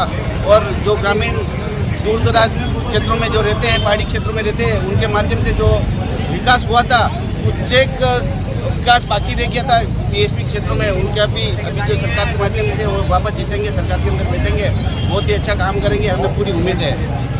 आपको क्या लगता है अगर बहुमत नहीं मिली तो क्या वापस वहीं आ जाएंगे हम? ये आपकी गलतफहमी है। सरकार को बहुमत मिल रहा है। जनता इन 5 सालों से इस कुशासन से ग्रस्त हो चुकी है। भ्रष्टाचारी सरकार है, ये युवाओं के खिलाफ सरकार है। पूरे 5 साल इन्होंने होटल रिसोर्ट में अपनी सरकार निकाली है और युवाओं के साथ इतना बड़ा धोखा किया है इन्होंने। पेपर लीक कर करके इन्होंने पूरे राजस्थान की जनता को और राजस्थान को शर्मसार किया इस सरकार ने। ये फूल सिंह जी मीणा हमारे 5 साल में सरकार नहीं होते हुए भी एक घर में एक नागरिक से जुड़ के और मिलके काम किया। हमारा सबसे बड़ा मुद्दा रहेगा कि हमारे जितने भी वनवासी भाई हैं उनको वन विभाग से पट्टे जारी कराए जाएंगे। चावल माइंस में हमारे स्थानीय लोगों को रोजगार दिया जाएगा और हर जनता को, हर आम जनता को साथ में रख के हमारा फूल सिंह जी मीणा हमारा कार्य करेंगे। इन 10 साल के कार्यक्रम में कोई बड़ी उपलब्धि आपको ध्यान है? हमारे 10 सालों के कार्यकाल में फूल सिंह जी मीणा की सबसे बड़ी उपलब्धि है घर घर नल योजना, पक्के मकान, हर महिलाओं को उज्ज्वला योजना के तहत हर महिलाओं को अपने गैस कनेक्शन, शौचालय और हर गांव में रोड, पक्की रोड। डबल इंजन की सरकार थी जब तक विकास अच्छी तरह हो रहा था। ये जैसे बीच में एक कुशासन आया और मतलब इसको गति को विराम लगा है। आदिवासी जनजातियों के कई मुद्दे, जंगल जमीन के बड़े मुद्दे हैं जो अभी तक समाधान नहीं हुए। फाइलें पड़ी रहती है लेकिन विधानसभा में सत्र में कोई भी आवाज़ नहीं उठाता। क्या इसका बड़ा कारण है? देखो, अभी सरकार पूर्ण बहुमत से राजस्थान में आने वाली है। जैसे चेन कड़ी से कड़ी जुड़ जाएगी वैसे ही विकास शुरू हो जाएगा। जैसे पट्टों का मामला है, उदयपुर ग्रामीण के आसपास पंचायतों में वो एनओसी जारी करके पट्टे जारी करवा देंगे। बहुत से विकास के काम केंद्र सरकार की योजना के मार्फत जमीनी स्तर पर गांव टानी पहुंचा है, कर लाभार्थी लाभान्वित हुआ है। कांग्रेस सरकार के जो कुशासन में जो भ्रष्टाचार होता था वो आज से जीरो है। सीधा जनता के खाते में पैसा आ रहा है। सारी योजनाओं के लाभ सीधे जनता के पास व्यक्तिगत मिल रहे हैं। तो मैं मानता हूँ और उदयपुर ग्रामीण से हम सभी को गर्व भी है कि हमारे उदयपुर ग्रामीण के फूल सिंह जी मीणा जो मोदी हैं उदयपुर ग्रामीण के, वो विकास में अव्वल हैं और आगे भी वो विकास करते रहेंगे। जी भाई, मेरा नाम मोहन सिंह देवड़ा है। मैं टिकली ग्राम से हूँ और एक कार्यकर्ता के रूप में बीजेपी का कार्य कर रहा हूँ। और हमारे ग्रामीण विधायक फूल सिंह जी मीणा है जो मतलब जमीन तल से छोटे बच्चों से लेकर बड़े बुजुर्ग तक का आदर सम्मान करते हैं और जमीन से उठे हुए छोटे से छोटा कार्य होता है उसको निपटाने का काम करते हैं। इसलिए हमारे सबके चहेते फूल सिंह जी मीणा है। वो ही हमारे एक ग्रामीण के मतलब सच्चे मोदी हैं और उसको हम मतलब हर चीज़ में जिताएंगे और हमारे विकास कार्यों को गति दिलाएंगे। जो पुरानी रोडें पड़ी हुई है उसको मतलब डबल सरकार की इंजन लगा के हम रोड, नल, घर नल और कच्चे मकान और गरीब आदमियों की हमेशा रोजगार के अवसर उपलब्ध कराए जाएंगे। इसी प्रकार से हमारे हम ग्रामीण विधायक से फूल सिंह जी को ही मतलब शपथ लेते हैं। एक विधायक बनता है, जय क्षेत्र की जनता वोट उसे करती है और वो विधायक बन के आता है, क्या उसके कर्तव्य और दायित्व होते हैं? उनका दायित्व होता है कि प्रत्येक जनता को जिस तरह से अपन गांव-गांव में जाके लोगों से हाथ जोड़ के वोट लेके आते हैं, तो उनकी जनता की उम्मीद होती है कि विधायक साहब जीते और हमारे हर समय सुख दुख में हमारे साथ में खड़े रहें। जैसे कि कभी किसी की कोई भी घटना हो जाए, अचानक कोई घटना हो गई, कोई हादसा हो गया, थाने में कोई काम हो गया, जंगल जमीन संबंधी कोई सरकार के माध्यम से कोई अपने काम नहीं हो रहा तो उसके माध्यम से हो गया, सरकारी डिपार्टमेंट में कोई काम हो गया, तो उनको जनता को आशा रहती है कि हमारे अगर एमएलए साहब जीतेंगे तो उनके माध्यम से हमारे काम हम आसानी से करवा सकेंगे। क्योंकि ये जो कांग्रेस की भ्रष्ट सरकार थी, उन्होंने 4-4.5 साल तक तो कुछ काम किया नहीं और 6 महीने के अंदर उनको ये फ्री दे रहे हैं, वो फ्री दे रहे हैं, पंचायतों के अंदर पैसे भेजे नहीं, पंचायतों का विकास रोक दिया और ये कल जनता को प्रलोभन की योजनाएं ला के जनता को पागल बना रहे हैं। अभी जो योजना जो लागू की उन्होंने जमीन स्तर पे एक भी योजना नहीं और आचार संहिता लग गई, अब ये योजना धरी की धरी रह गई और जनता हमारी फिर से मूर्ख बन गई। क्या सरकार फोन देना ठीक है, चिकित्सा और शिक्षा तो देनी चाहिए, लेकिन इसके अलावा आप क्या सोचते हैं दूसरी चीज निष्फल है? बिल्कुल निष्फल है। आज ये फ़ोन दिए, फ़ोन कौन चला रहे? हर घर में वैसी फ़ोन है, एक घर में हर एक मेंबर के पास फ़ोन था। इसे अगर उनको देना ही था तो महिलाओं को सिलाई मशीन देते, वो महिलाएं उनसे सिलाई मशीन से उनका रोजगार चला सकती थी, उनका परिवार चला सकती थी। मोबाइल से क्या है, मोबाइल तो लिए और ये 6 महीने में ख़राब हुए, उनका कोई मतलब नहीं निकला, कुछ नहीं निकला। और अगर ये सिलाई मशीनें देते तो हर घर में अगर एक महिला को सिलाई मशीन मिलती तो फिर भी वो हमारे उनका रोजगार चला के उनका घर गुजारा चल जा सकती थी। न जाने कितनी विधानसभा और कितनी लोकसभा आपने और हमने देखी है, आपको क्या लगता है कि और कितनी विधानसभा लोकसभा हमको देखनी है कि ये मुद्दे हल होंगे? ये मुद्दे हल तो आप एक बार और अपने डबल इंजन की सरकार जो बन जाए, राजस्थान में बीजेपी की सरकार और केंद्र में मोदी जी की सरकार जो अभी है और वापस बन जाएगी, तो हम ज़्यादा से ज़्यादा समस्याएं हल करवाने की एमएलए साहब के माध्यम से कोशिश करेंगे। क्षेत्रीय पार्टी भी बहुत वर्चस्व में आ रही है, इसका क्या कारण है? क्षेत्रीय पार्टी का कोई वर्चस्व नहीं है, वो एक तरह से तानाशाही टाइप की छत्तीसगढ़ में जिस तरह से वो एक जो करते हैं ना नकली टाइप का, उस तरह से लोगों को भड़का रहे हैं कि जैसे अपने मंदिरों में नहीं जाने, अपने देवी देवताओं नहीं माने, अपने जो त्योहार है उनको नहीं मनाने, इस तरह से कर रहे हैं। इस तरह से वो आगे नहीं बढ़ सकते, उनको आगे बढ़ना है, उनको शिक्षा के अंदर बात करनी चाहिए थी, उनको सब समाजों को साथ में लेके चलना चाहिए था। वो खाली उनके समाज को आगे लेके जा रहे हैं। उनका हर संगठन में भारतीय जनता पार्टी सभी समाजों को साथ में लेके चलती है और सभी का साथ में विकास करने की कोशिश करती है, इसीलिए हम भारतीय जनता पार्टी के साथ में हमेशा जी। 4.5 साल तक इस सरकार ने कुछ काम नहीं किया और उनके बाद उनको लोगों की याद आई कब में हम विकास करें, ये करें, सब रेवड़े बांटने का काम किया और रेवड़े भी ऐसी चीज़ों की बांटी रेवड़े जिसका कोई लोगों को लाभ नहीं हुआ।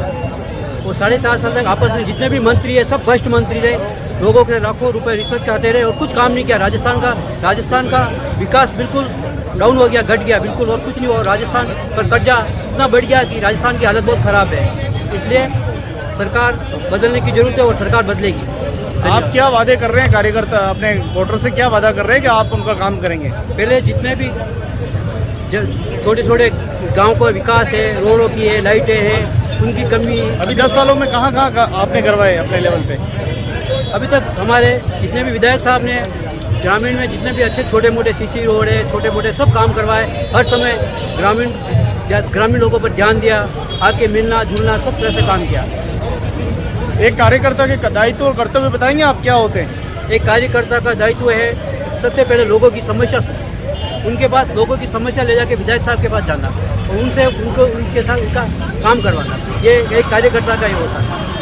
कितने काम अभी तक हुए हैं? आपको क्या लगता है कि ये मैंने बढ़िया काम किया, मुझे वोट मिलेंगे? हमने हर घर गली की सीसी रोड जितने भी गलियों में सीसी रोड करवाई। पानी की जो योजना है, योजना पे प्रधानमंत्री का जल योजना, जल संरक्षण जो पानी का योजना। कहाँ बनवाई आपने, कौन से क्षेत्र में? दीगली ग्राम। दीगली में क्या क्या विकास हुए हैं? सीसी रोड है जितनी भी बनवाई।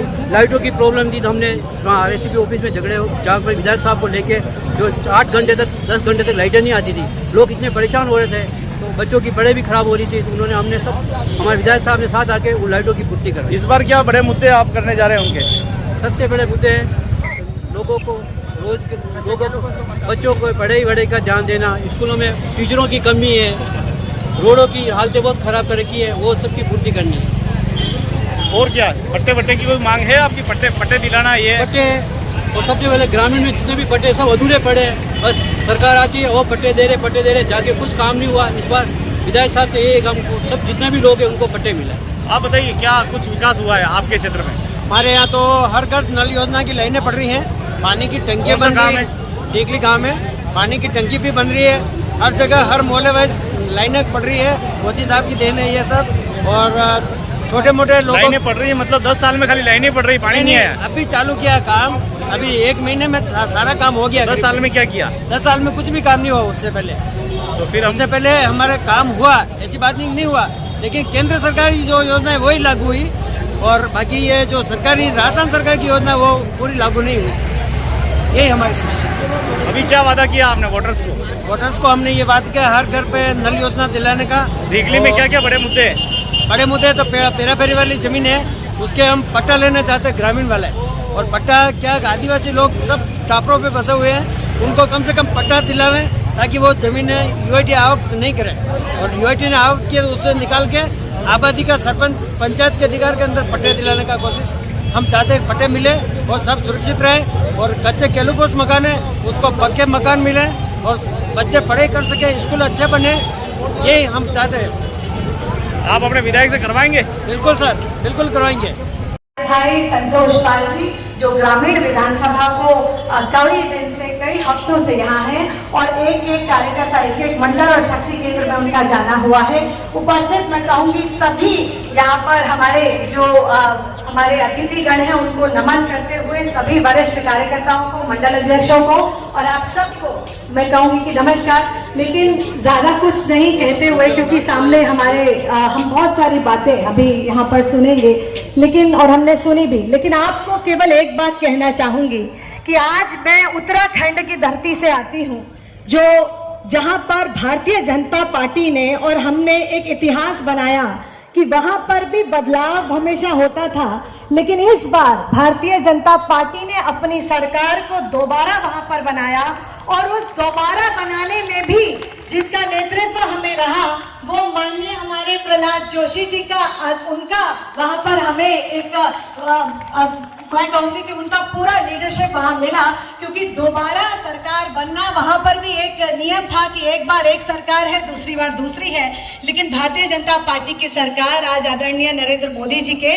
और मैं कहूंगी कि प्रहलाद जोशी जी के मार्गदर्शन में हमने उत्तराखंड में दोबारा सरकार बनाई और बहुत अच्छे भारी बहुमत से सरकार बनाई और यही चीज हम राजस्थान में भी करने जा रहे हैं। मैं आप सबसे ये कहूंगी कि यहाँ पर भी जिस प्रकार का कुशासन हम देख रहे हैं, जिस प्रकार से यहाँ पर युवाओं का अपमान हो रहा है, पेपर लीक के मामले हैं, जिस प्रकार से महिलाओं का अपमान है, 2 लाख से अधिक आपराधिक केस महिलाओं के ऊपर जो है बलात्कार के केस है वो जो रजिस्टर हुए हैं। आज राजस्थान इन सब कुनीतियों में, कुशासन में भी कहूंगी आज नंबर 1 बन चुका है। तो इस नंबर 1 जो इस प्रदेश को इस अपराध में और यहाँ पर बहुत सारे भ्रष्टाचार में बाकी सब चीजों में जो अपराध में सब में नंबर 1 बनाया है, आज उसको बदलने की जरूरत है। आज उसको बदलने की जरूरत है। आज इस जो कांग्रेस की सरकार है इसे उखाड़ फेंकने की जरूरत है।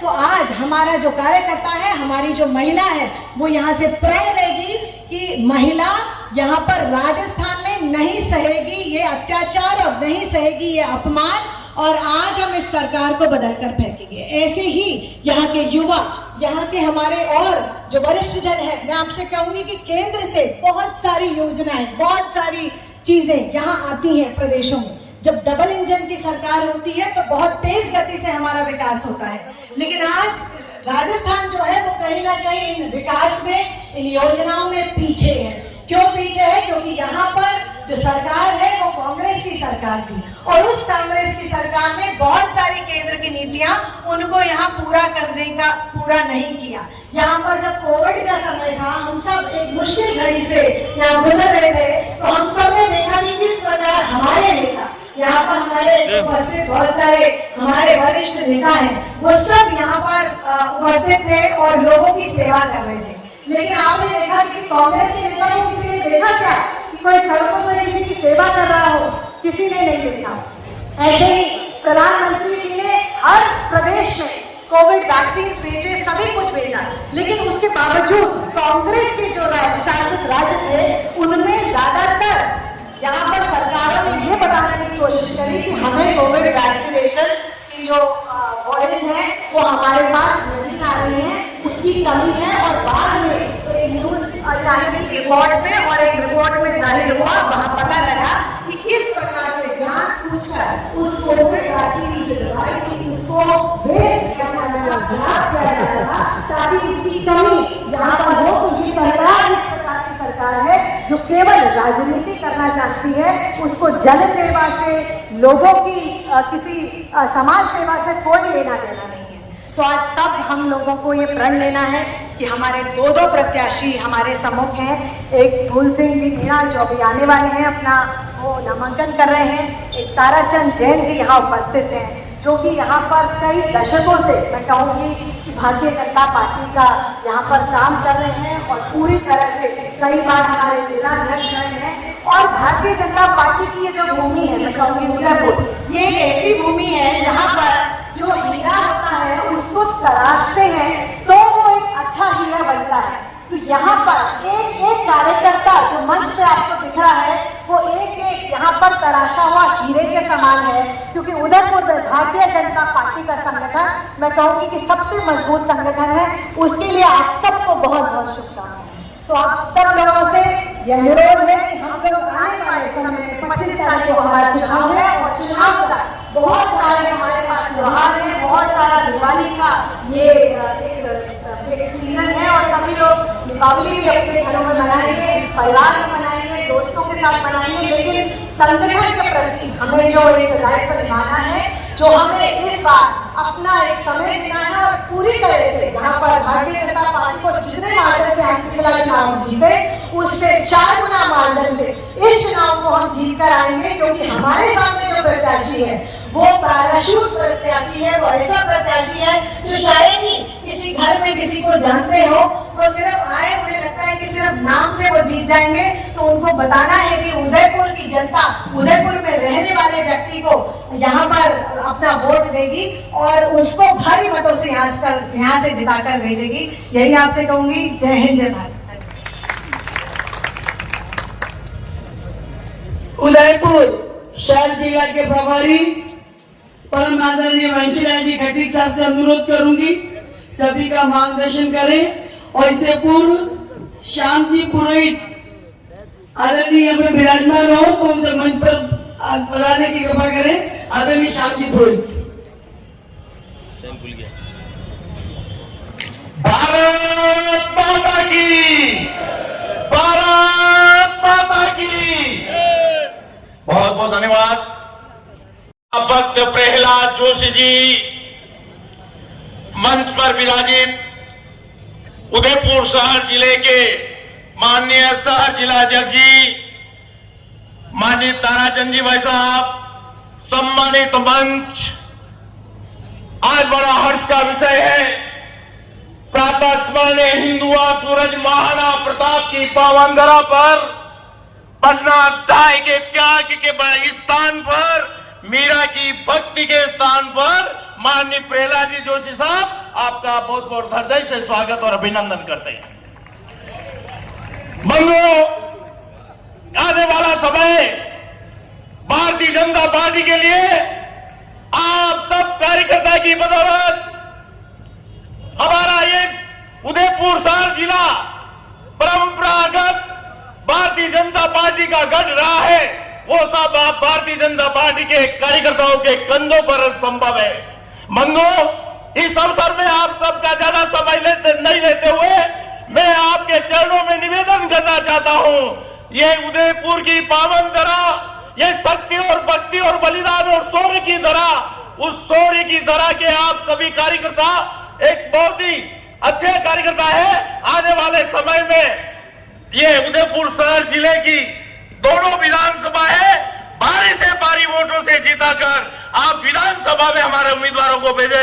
यही कहते हुए मैं मेरी बात को विराम देता हूं। जय हिंद, वंदे मातरम।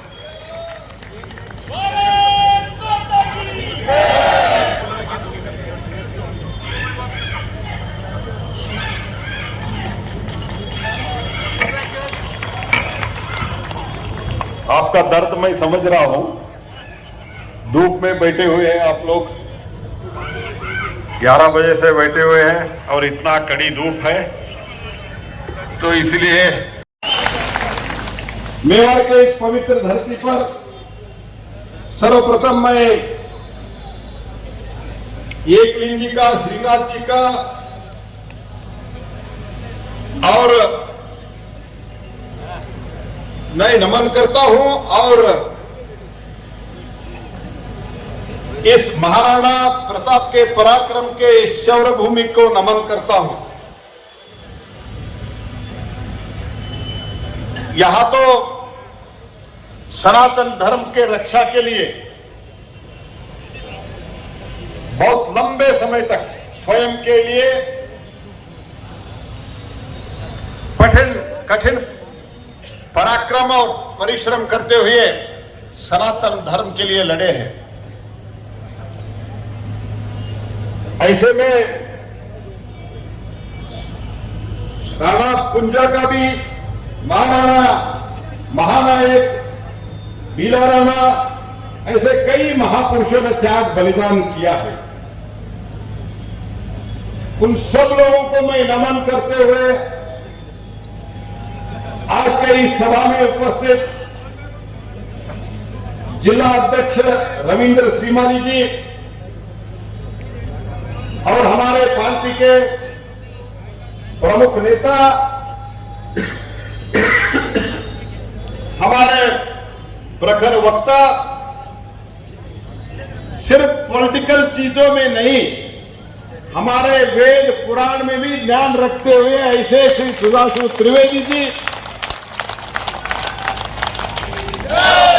महिला मोर्चा के राष्ट्रीय महामंत्री दीप्ति जी, चुनीलाल जी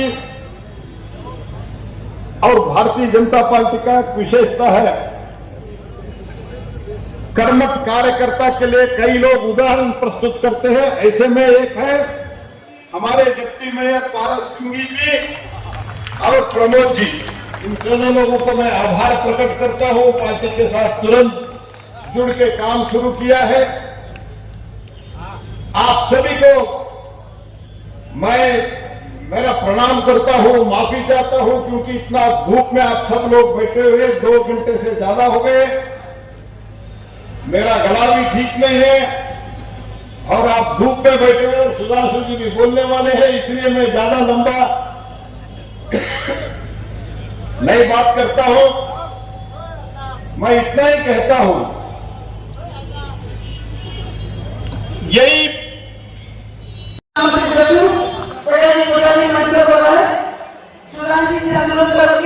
आपका स्वागत करें।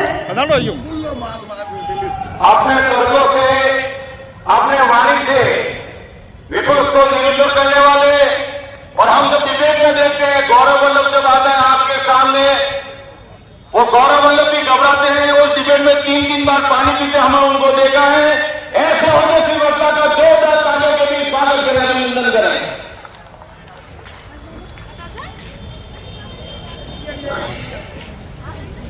यहां मंच पर विराजमान भारतीय जनता पार्टी के वरिष्ठ नेता, भारत सरकार के मंत्री, कर्नाटक के पूर्व प्रदेश अध्यक्ष रहे आदरणीय श्री प्रहलाद जोशी जी, और वैसे भी वो राजस्थान के प्रभारी बन गए हैं। आपने देखा कितनी अच्छी हिंदी बोल रहे हैं कर्नाटक के होने के बाद। और वैसे जब भक्त प्रहलाद का पदार्पण हुआ था तो समस्त कष्टों का नाश हुआ था, तो मुझे पूरी अपेक्षा है कि राजस्थान में उनके पदार्पण के साथ यहाँ की जनता के कष्टों का भी निवारण होगा। आदरणीय चुन्नीलाल जी, श्री पिंकेश पोरवाल जी, जिलाध्यक्ष रविंद्र श्रीमाली जी, महिला मोर्चा की राष्ट्रीय महामंत्री दीप्ति जी, यहाँ के महापौर गोविंद सिंह टाक जी, पूर्व उप महापौर पारस सिंघवी जी और प्रदेश संयोजक सहकारी प्रकोष्ठ प्रमोद सामर जी। मुझे पूरी उम्मीद है जैसे पारस मणि में एक अलग प्रकार की कांति होती थी, तो यथा नाम तथा गुणा पारस जी और प्रमोद जी आनंद का भी अनुभव कराएंगे और ज्योति का अनुभव भी कराएंगे। और यहाँ के प्रत्याशी नगर के आदरणीय श्री ताराचंद जैन जी, ग्रामीण के फूल सिंह मीणा जी। सर्वप्रथम मैं मेवाड़ की इस धरती को, जो भारत के शौर्य की राजधानी है, उसे नमन करता हूं कि नमन करूं मैं वहां जहां रक्त से लिखी हुई कुर्बानी, जिसके कारण चंदन है या मिट्टी राजस्थान। इस धरती पे आके हमेशा गर्व और शौर्य का अनुभव होता है, परंतु पिछले कुछ दिनों से जब हम आते हैं तो यहां आकर एक कष्ट का अनुभव भी होता है। ये वो धरती है जिसको गुलामी के उस काल में भी कभी कोई झुका नहीं पाया। ये वो धरती है जिसके लिए मैंने बचपन में हिंदी के प्रख्यात कवि श्याम नारायण पांडे जी की कविता में सुना था, जिन्होंने मेवाड़ की धरती के लिए लिखा था कि जमा सके अधिकार तनिक खिलजी लेकर हथियार नहीं, और ठहर सकी इस पर क्षण भर अकबर की भी तलवार नहीं। मुगलों के काल में तलवार जिनका सर झुका नहीं सकी, अफसोस कि कांग्रेस के शासन काल में यहां पर छुरे से सर काट दिया गया, यानी सर तन से जुदा हो गया। और उसके बाद कश्मीर से केरल तक, अभी केरल का उल्लेख आदरणीय प्रहलाद जोशी जी कर रहे थे, ये सेकुलरिज्म का स्वयंभू खुदा बनकर जो बैठे हुए हैं, वो सर तन से जुदा के ऊपर अपने मुंह में दही जमा कर बैठे रहे। मुझे लगता है कि उनकी इस खामोशी का जवाब इन चुनावों में इस क्षेत्र की जनता अवश्य देगी।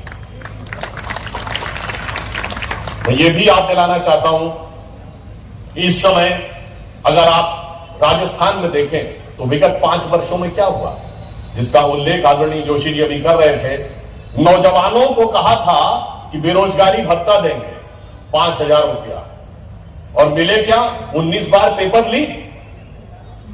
याद करिए, जब 2018 का चुनाव हो रहा था, राजस्थान, मध्य प्रदेश और छत्तीसगढ़ का साथ साथ चुनाव था, तो राहुल गांधी जी ने छत्तीसगढ़ में किसानों को लेकर तीनों राज्यों के संदर्भ में किस टोन में बोला था? बस सारा कर्जा माफ, 1 2 3 4 5 6 7 8 9 10 दिन में कर्जा माफ, नहीं तो सब बदल दूंगा। 5 साल हो गए, वो माफ कभी हुआ ही नहीं, किसान वैसे ही परेशान। और उससे बड़े दुख की बात यह है कि राजस्थान में सांप्रदायिक सौहार्द नहीं बिगड़ा करता था, और सांप्रदायिक सौहार्द बिगड़ने की स्थितियां तनाव और पीएफआई जैसा संगठन, जिसे कि बाद में आतंकवादी संगठन के रूप में घोषित कर दिया गया कोर्ट के द्वारा भी, उसको राजस्थान में रैली निकालने की परमिशन दी गई। उदयपुर की घटना, इससे ज्यादा तो यहां की जनता से ज्यादा और किसी ने नहीं समझा होगा कि राजस्थान जहां कभी सांप्रदायिक तनाव नहीं होता था, उस कालखंड में यहां पर वो भी देखने को मिला। मैं ये कह सकता हूं कि अशोक गहलोत जी के 5 वर्ष के शासनकाल में क्या हुआ, नौजवान हैरान हुआ, क्योंकि उसे समझ ही में नहीं रहा था कितने पेपर लीक हो रहे हैं, किसान परेशान, और उनकी पार्टी में जम के घमासान, और किताबों के अंदर महाराणा प्रताप से ज्यादा अकबर महान। यह है 4.5 साल का कांग्रेस के शासन का राजस्थान।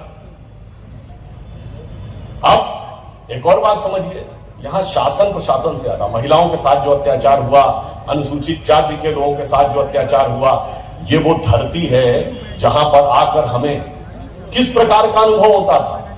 मैंने आपसे कहा, यहां महाराणा प्रताप का शौर्य याद आता था, जिसका उल्लेख आदरणीय प्रहलाद जी ने किया।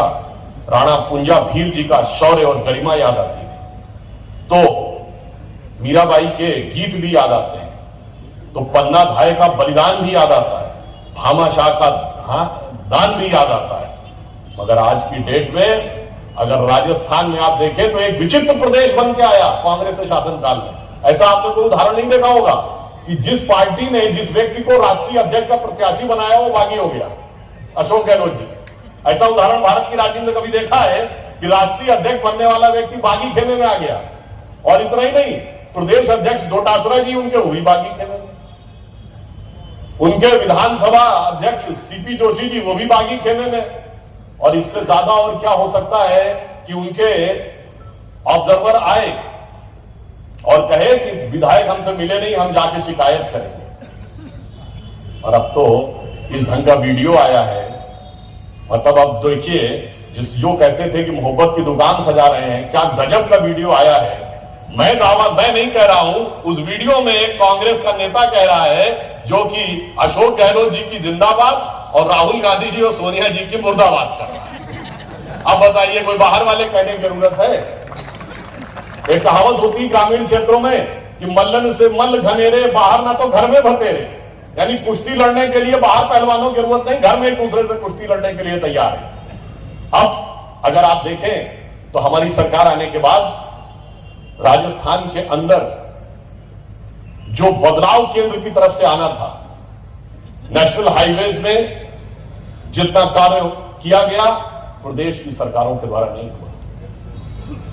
आयुष्मान भारत के द्वारा, योजना के द्वारा, किसान सम्मान निधि के द्वारा जिस प्रकार का लाभ यहां की जनता तक पहुंचा, पूर्व में जितना फंड एलोकेशन होता था उससे कई गुना अधिक फंड एलोकेशन हमारी सरकार, केंद्र में मोदी जी की सरकार आने के बाद हुआ। परंतु अफसोस की बात यह है कि यहां की सरकार जनता की सेवा की बजाय आपस में एक दूसरे से लड़ने में अधिक लगे रहे। राजस्थान की स्थिति यह रही कांग्रेस के नेतृत्व में, अब एक जहाज को दो पायलट उड़ा रहे हैं और दोनों अलग अलग दिशा में उड़ाना चाहें तो जहाज की गति क्या होगी आप समझ सकते हैं। जिसके लिए वो कबीरदास जी का बड़ा प्रसिद्ध दोहा है कि चलती चक्की देख के दिया कबीरा रोए और दुई पाटन के बीच में साबुत बचा न कोई। वही स्थिति ये थी कि वहां आपसी संघर्ष और द्वंद्व चलता रहा, और इससे ज्यादा क्या हो सकता है साहब? लाल डायरी कहां पर? सदन के पटल पर। किसके द्वारा? मंत्री के द्वारा। इससे ज्यादा प्रामाणिक चीज कोई नहीं हो सकती। मंत्री मतलब सरकार, हटाया तो बाद में। जब तक लाल डायरी दिखाई थी राजेंद्र हुड्डा ने, तब तक तो वो मंत्री थे। यानी सरकार सदन के पटल पर वो लाल डायरी दिखा रही है, और उसके बाद उसी विधानसभा परिसर में उस लाल डायरी को पाने के लिए जो मारामारी हुई है, उसे देखकर तो लगता है कि लाली मेरे लाल की जित देखूं तित लाल, और लाली देखन मैं गई मैं भी हो गई लाल। इसलिए मैं ये कहना चाहता हूं कि आज एक निर्णायक वक्त आया है, जब जो हमसे थोड़ी चूक हो गई थी 2018, मैं याद दिलाना चाहता हूं, यहां पे कुल मिलाकर हम 1,00,000 वोट से 2018 में चुनाव हारे थे। 50,000 के लगभग यहां बूथ है, यानी ऑन एन एवरेज 2 से 3 वोट एक बूथ पे कम रह गए थे।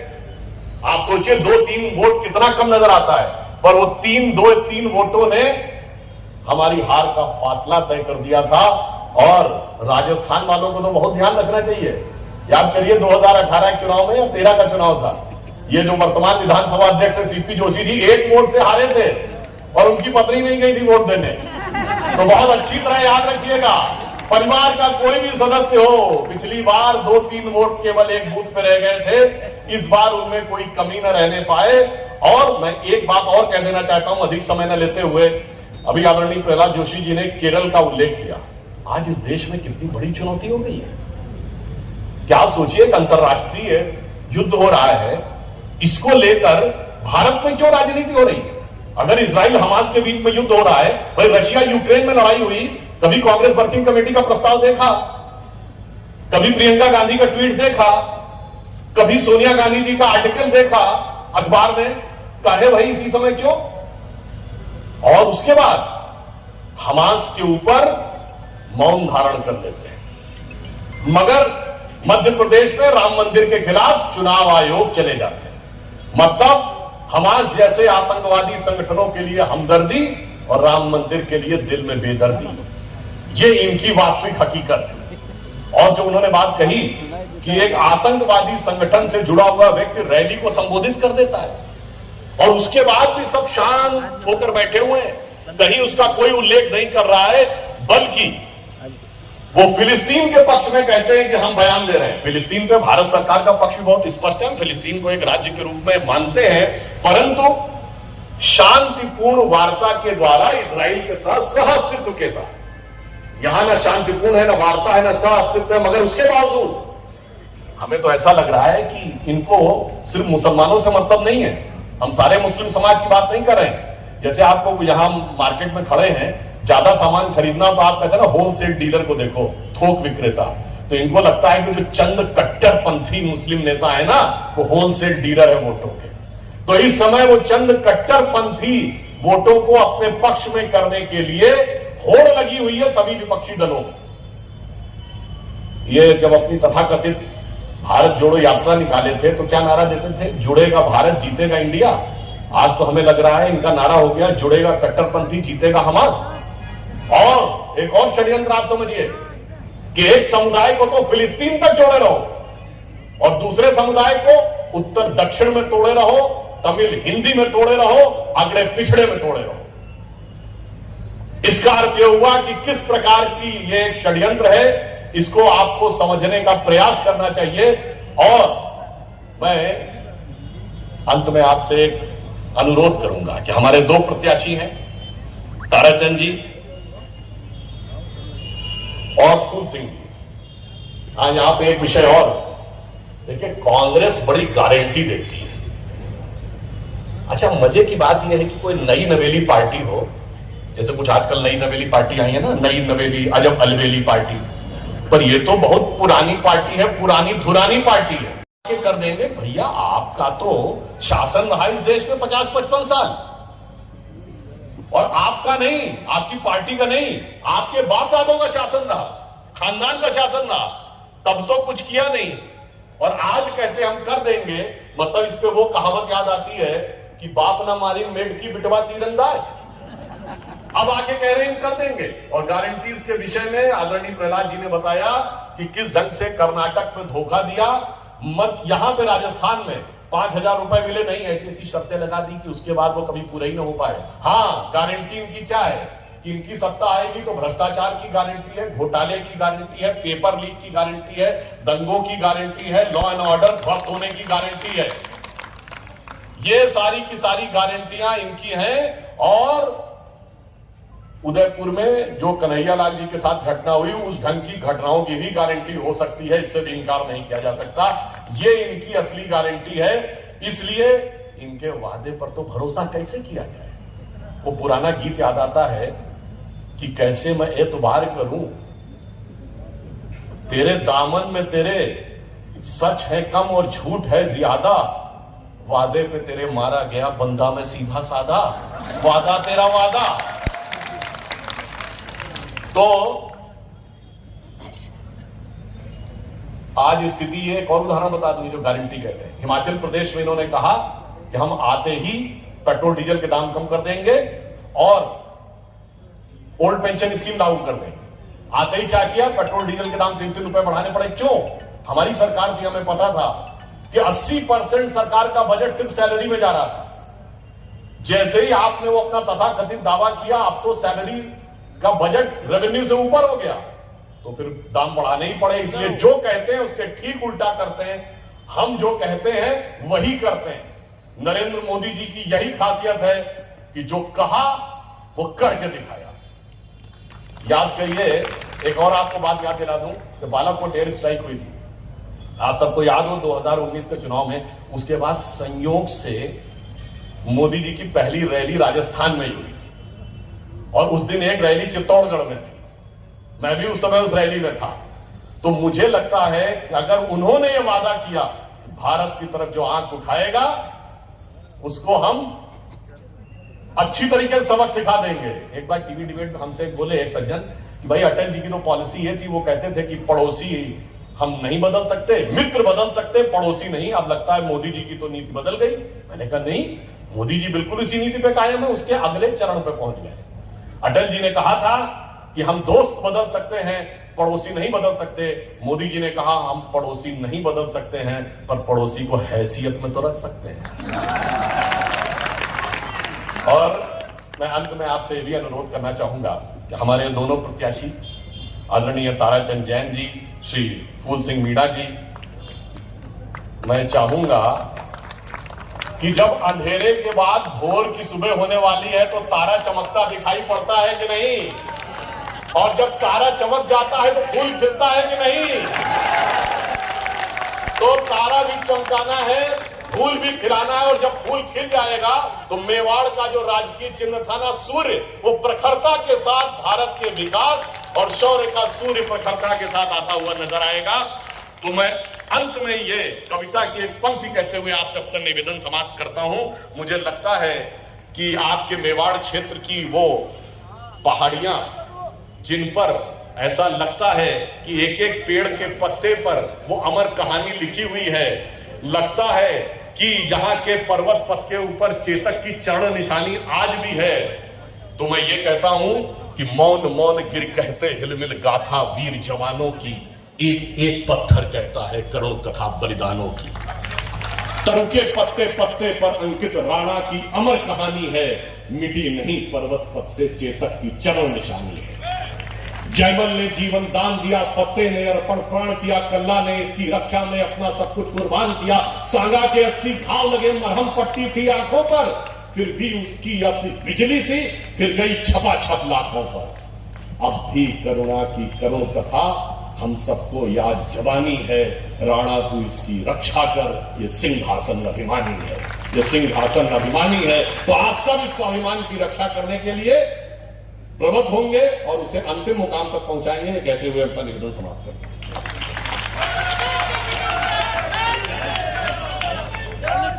बहुत बहुत धन्यवाद आदरणीय सुधांशु जी त्रिवेदी का कि जिनके जोशीले और ओजस्वी उद्बोधन में आपका वक्तव्य मिला। तारा भी चमकाना है और फूल भी खिलाना है। निश्चित रूप से उदयपुर शहर की जनता, ग्रामीण की जनता आपको विश्वास दिलाएगी कि तारा भी चमकाएंगे और फूल भी खिलाएंगे। बहुत बहुत धन्यवाद आदरणीय सुधांशु जी का। अब हमारे यहाँ के संयोजक सभा के आदरणीय प्रेम सिंह शक्तावत और करण सिंह शक्तावत से अनुरोध करूंगी आदरणीय प्रहलाद जी जोशी साहब का और सुधांशु जी का ऊपर नौड़ा के स्वागत करें। अब हमारे शहर के लोकप्रिय प्रत्याशी, आपातकाल में जेल रहे, 6 बार जेल आपका समर्पण रहा, ऐसे लोकप्रिय प्रत्याशी आदरणीय ताराचंद जी जैन साहब को आमंत्रित करती हूँ, हम सभी का मार्गदर्शन करें। आदरणीय ताराचंद जी जैन साहब।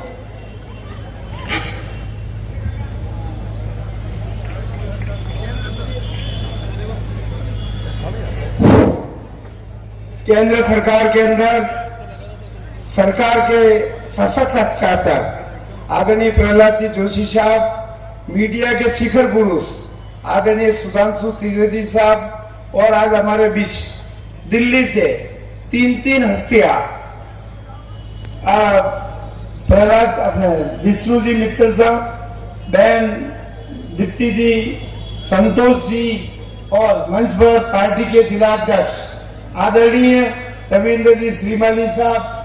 और हमारे लिए सौभाग्य का विषय है कि आज संत महापुरुष हमारे को आशीर्वाद देने के लिए विराजे हुए, उनको नमन करता हूं।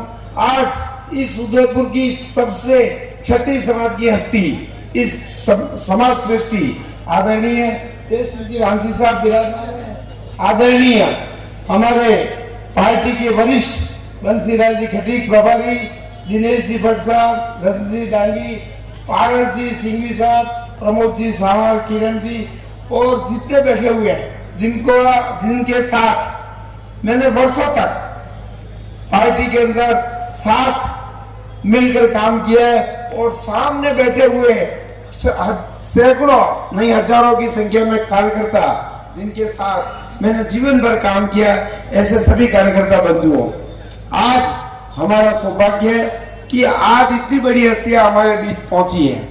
एक दिल्ली से फिर एक हस्ती आई है कांग्रेस से।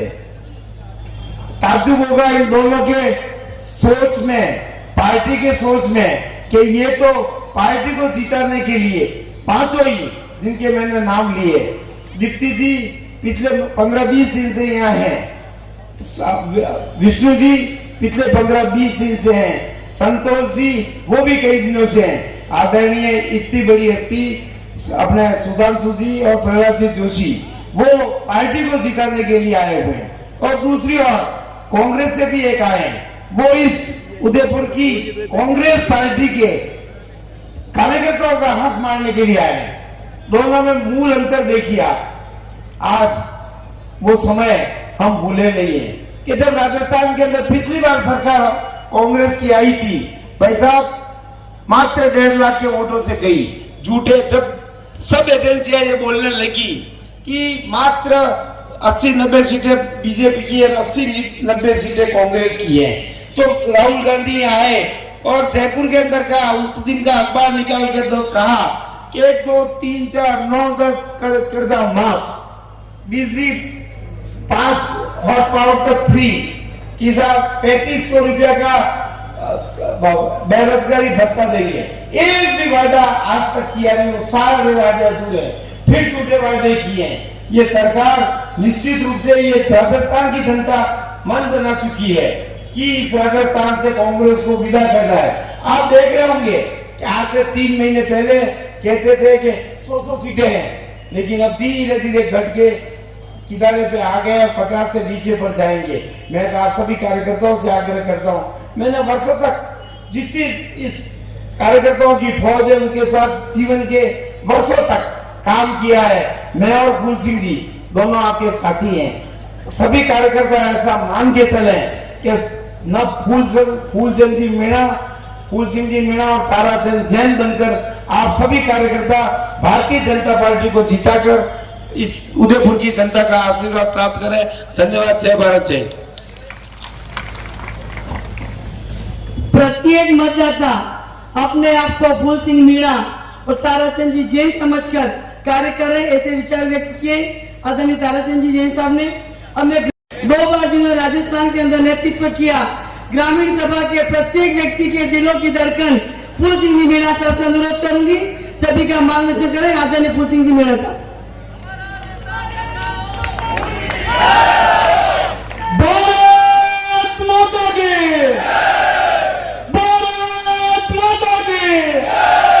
मेरे को लग रहा पीछे आवाज नहीं आ रही है, हाथ खड़ा नहीं होगा तो मैं समझूंगा मेरी आवाज आप तक पहुंची नहीं है।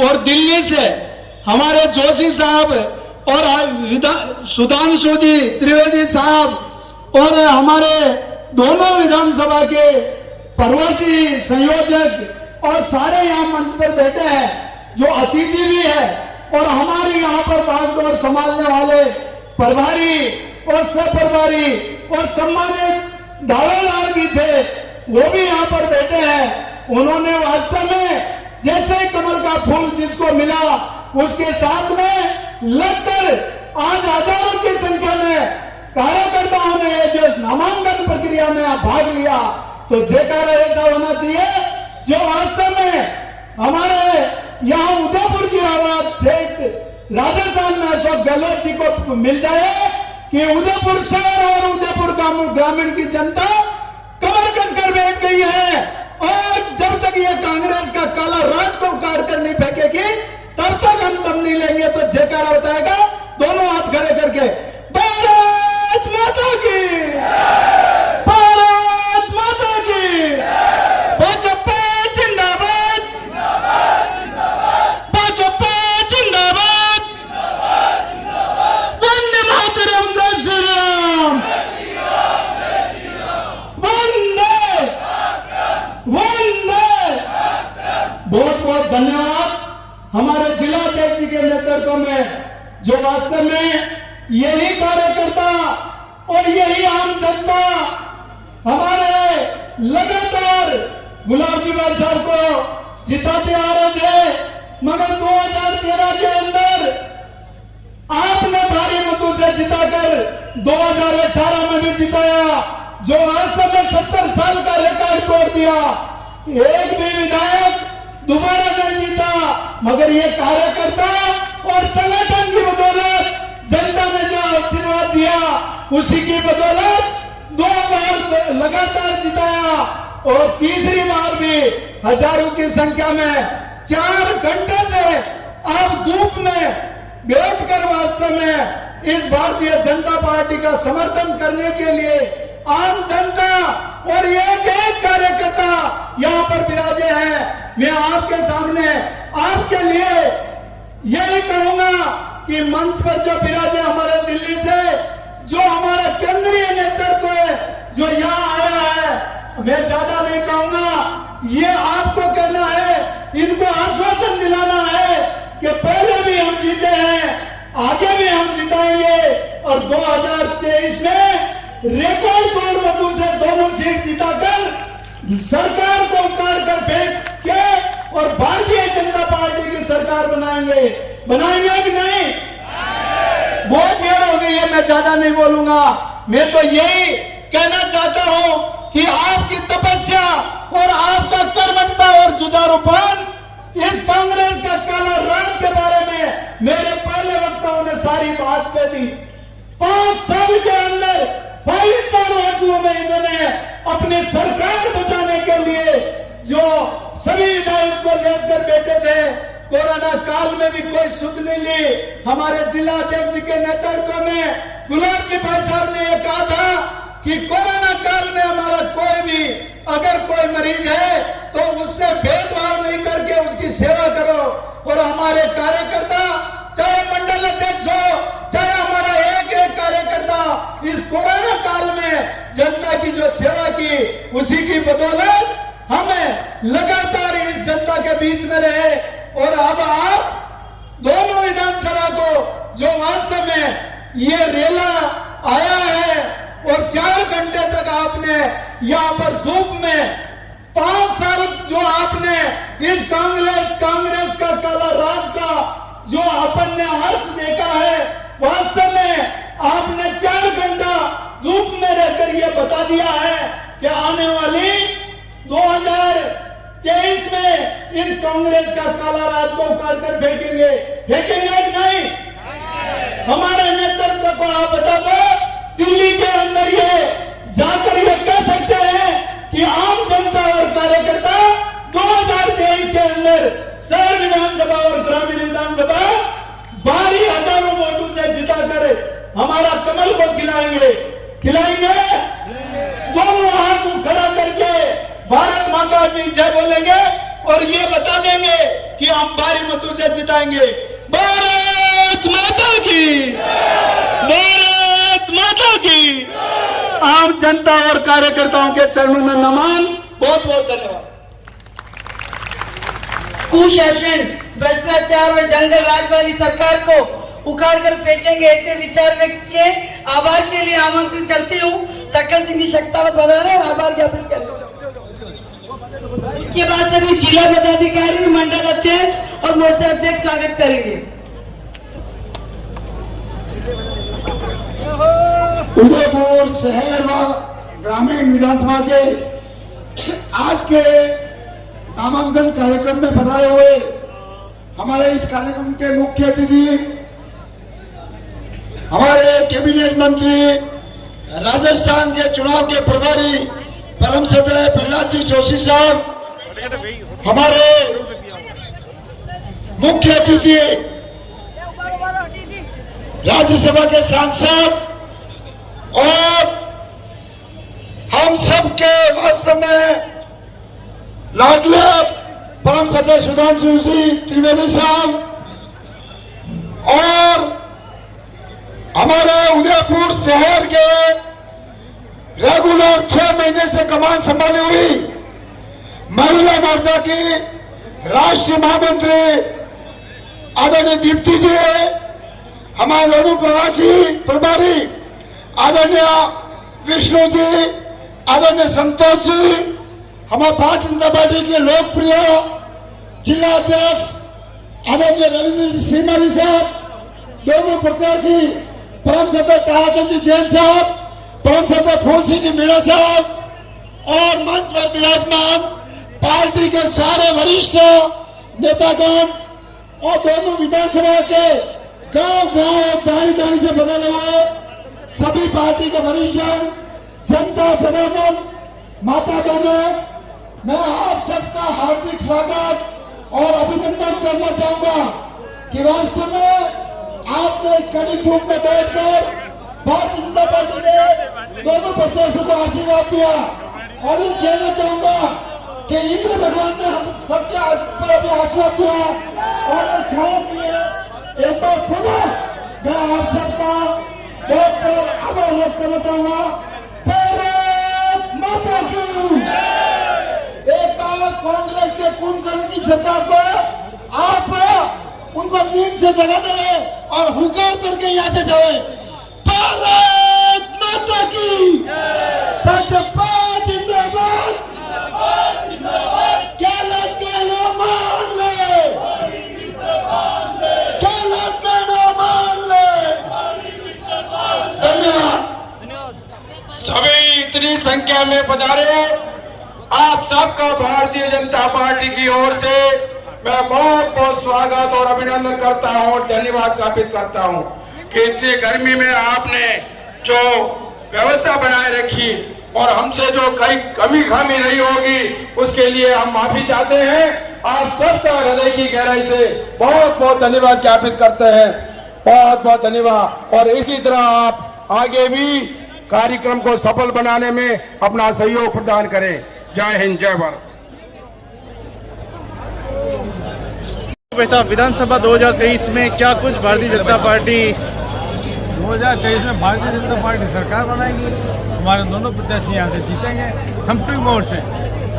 इसमें किसी प्रकार की कोई गुंजाइश नहीं है, क्योंकि कांग्रेस सरकार फेलियर रही है। कांग्रेस ने कुछ काम नहीं किया है, न कर सकती है। कांग्रेस ने जो वादे किए थे कर्जे माफ करने के और बिजली का तो अभी करंट आ रहा है, डबल बिल आ रहे हैं, ये सारे वादे बेकार हुए। और बच्चों को एजुकेशन के लिए जो किया, पेपर लीक हो गए और ये सब मैंने नामों से लगा के ये सब जेल में फिट हो गए। इस तरीके का कांग्रेस का कोर्टर है। 18 लाख बच्चों का इतना समय खराब हुआ और उन लोगों को एजुकेशन के लिए 1-2 साल का और इंतजार करना पड़ा। इससे ज़्यादा निकम्मापन क्या हो सकता है? इसलिए ऐसी सरकार टिकने वाली नहीं है। बहुत ही खुशी का विषय है कि दोनों ही प्रत्याशी बहुत अच्छे मतों से विजयी होंगे और इसका हुजूम जो आज देखने मिला ये इसको साबित करता है कि प्रत्येक कार्यकर्ता अपने आप को ताराचंद जी जैन और फूल सिंह जी मीणा समझता है। उन दोनों प्रत्याशियों को मेरी ओर से अग्रिम बधाई। Thank you. शहर के मुद्दे क्या हैं? आपको क्या लगता है ये अभी शहर के मुद्दे जितने भी गुलाब जी भाई साहब ने जो छोड़ रखे हैं, देवास स्थिति का, ट्रैफिक का और जो सौंदर्यीकरण का है, उन सबको माननीय ताराचंद जी भाई साहब और फूल जी भाई साहब मिलके यूआईटी और नगर निगम के साथ मिलकर उसको पूरा करें। Thank you ji. Janata party के उदयपुर शहर और उदयपुर ग्रामीण के प्रत्याशी ने फार्म भरा और आज ये सभा हुई और हजारों की संख्या में जो ग्रामीण परिवेश से और शहर के लोग आए यहाँ पे, उससे साफ दिखता है कि यहाँ पे भारी उत्साह है कार्यकर्ताओं में भी और जनता में भी है। और जिस ढंग से पार्टी ने फूल सिंह जी के 2 बार बनने के बाद तीसरी बार उनके जो सराहनीय कार्य किए उसकी सेवा में उनको तीसरी बार टिकट दिया और हैट्रिक करेंगे। और दूसरा, शहर के लिए जो पार्टी ने यशस्वी कार्यकर्ता हमारे और पूर्व में 3 बार जिलाध्यक्ष रहे हैं, ऐसे यशस्वी कार्यकर्ता को टिकट देके मैं कह सकता हूँ कि इस बार वो विजय होगी भारतीय जनता पार्टी की। तो उदयपुर शहर विधानसभा में पहले कभी नहीं हुई। हजारों की संख्या में हम यहाँ पे जीत कर और ताराचंद साहब राजस्थान विधानसभा में जाएंगे और कांग्रेस सरकार की छुट्टी करेंगे। शहर के क्या बड़े मुद्दे हैं जो आप उनको बताने वाले भाई ये खाना पूर्ति ये पूरी करनी है या विकास मुद्दे हैं? नहीं, एलिवेटेड रोड का हमारा एक उदयपुर शहर में बहुत बड़ा मुद्दा है, पार्किंग को लेके, ट्रैफिक व्यवस्था को लेके। ये सभी, ये आयर नदी है, मानसी वाकल है, जैसे मसाला बाजार है रात्रि को, ये सभी चीज़ें हैं, इस पे काम करेंगे और ताराचंद जी अच्छा काम करके बताएंगे। ग्रामीण क्या मुद्दे रहेंगे ग्रामीणों के, तो आपको लग रहा है? ग्रामीण में भी कई क्षेत्र में जैसे ग्रामीणों को पट्टे नहीं मिले और जल व्यवस्था को लेके और जिस ढंग से पहाड़ियाँ कट रही हैं उनको रोकने के लिए, भू खनन हो रहा है अवैध रूप से, उनको रोकने के लिए भी काम किया जाएगा। और क्योंकि शहर के आसपास क्षेत्र का ग्रामीण परिवेश की जगह है तो उसमें निश्चित रूप से व्यवस्थित रूप से उदयपुर बसे, उसको देखते हुए काम किया जाए। कुछ बड़े प्रोजेक्ट भी और शुरू होने की उम्मीद है, आपको लग रहा है? बिल्कुल होगी और निश्चित रूप से मैं कह सकता हूँ कि जीतने के बाद में जो भारतीय जनता पार्टी की सरकार बनेगी, 3 तारीख को जो रिजल्ट आएंगे उसके बाद में निश्चित रूप से जो अभी तक धोखे की सरकार थी वो अब विश्वास की सरकार होगी और अच्छे काम होंगे, ये मैं गारंटी देता हूँ। पार्टी उदयपुर शहर के प्रत्याशी ताराचंद जी जैन साहब और ग्रामीण विधानसभा के प्रत्याशी फूल सिंह मीणा साहब के नेतृत्व में एक बहुत बड़ा कार्यकर्ताओं का सम्मेलन हुआ और उनका नामांकन दाखिल हुआ।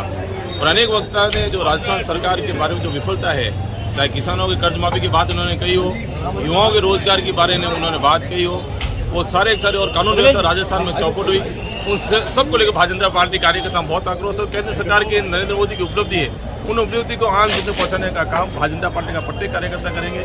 और आज इस कार्यकर्ता में बड़ा उत्साह है और मैं आपके कदम के माध्यम से कहना चाहता हूँ कि उदयपुर की जो सीट है निश्चित तौर से 51,000 वोटों से जीतेंगे और ग्रामीण के विधानसभा के फूल राजस्थान के ऐतिहासिक मतों से विजयी भी होंगे। एक बार पुनः भारतीय जनता पार्टी कार्यकर्ताओं को इस ऐतिहासिक रैली में सफल बनाने का काम किया, मैं हृदय गहरे से सबका धन्यवाद ज्ञापित करता हूँ। एक ही बात है कुछ पार्टी आज उदयपुर शहर जिले के हमारे दोनों जांबाज प्रत्याशियों ने भारतीय जनता पार्टी के आशीर्वाद से आज नामांकन दाखिल किया है। आज मैं ये कह सकता हूं कि हिंदुआ सूरज महाराणा प्रताप की इस पावन धरा पर, मां पन्ना धाई के बलिदान की इस पावन धरा पर, भक्तिमती मीरा के इस पावन स्थान पर हमेशा सनातन संस्कृति जीवित होती आई है। तो आज वो अवसर आया है, हमें सनातन को अजर अमर बनाना है और सनातन संस्कृति को सुरक्षित रखना है। और सनातन संस्कृति को सुरक्षित रखने के लिए आज हमारी ये भारतीय जनता पार्टी की फौज तैयार है और राजस्थान सरकार में आने वाले 2023 के विधानसभा के चुनाव में भारतीय जनता पार्टी की प्रचंड बहुमत से सरकार बनेगी। और आने वाले समय में 2024 में हमारे यशस्वी प्रधानमंत्री जो एक सामान्य पुरुष नहीं है, एक कोई अवतारित पुरुष है, कोई देवत्व का आभास हमें हो रहा है। ये कोई अवतार इस भारत माता के पुजारी के रूप में आया है और इस भारत माता को परम वैभव पर पहुंचाने के लिए पुनः भारतीय जनता पार्टी के 2024 के लोकसभा के चुनाव में माननीय नरेंद्र भाई मोदी प्रधानमंत्री के रूप में स्थापित होंगे और प्रधान सेवक बनकर भारत माता की सेवा में कृत संकल्पित होकर हमारे सनातन संस्कृति, हमारा राष्ट्र, हम भारत माता को परम वैभव पर पहुंचाने के लिए हम भारतीय जनता पार्टी के समस्त कार्यकर्ताओं के सहयोग से पुनः भारत माता को उस आसीन पर पदासीन करेंगे कि हमारा वैभव, कहते हैं कार्यकर्ता, तेरा वैभव अमर रहे माँ, हम दिन चार रहे न रहे पर तेरा वैभव हमेशा अमर रहे। इन्हीं भावनाओं के साथ पार्टी कार्यकर्ताओं ने कृत संकल्पित होकर अब संकल्प लिया है आने वाले दोनों चुनाव में 2023 और 2024 के चुनाव में प्रचंड बहुमत से भारतीय जनता पार्टी की सरकार बनाएंगे, ये निश्चित है। भारत माता की जय।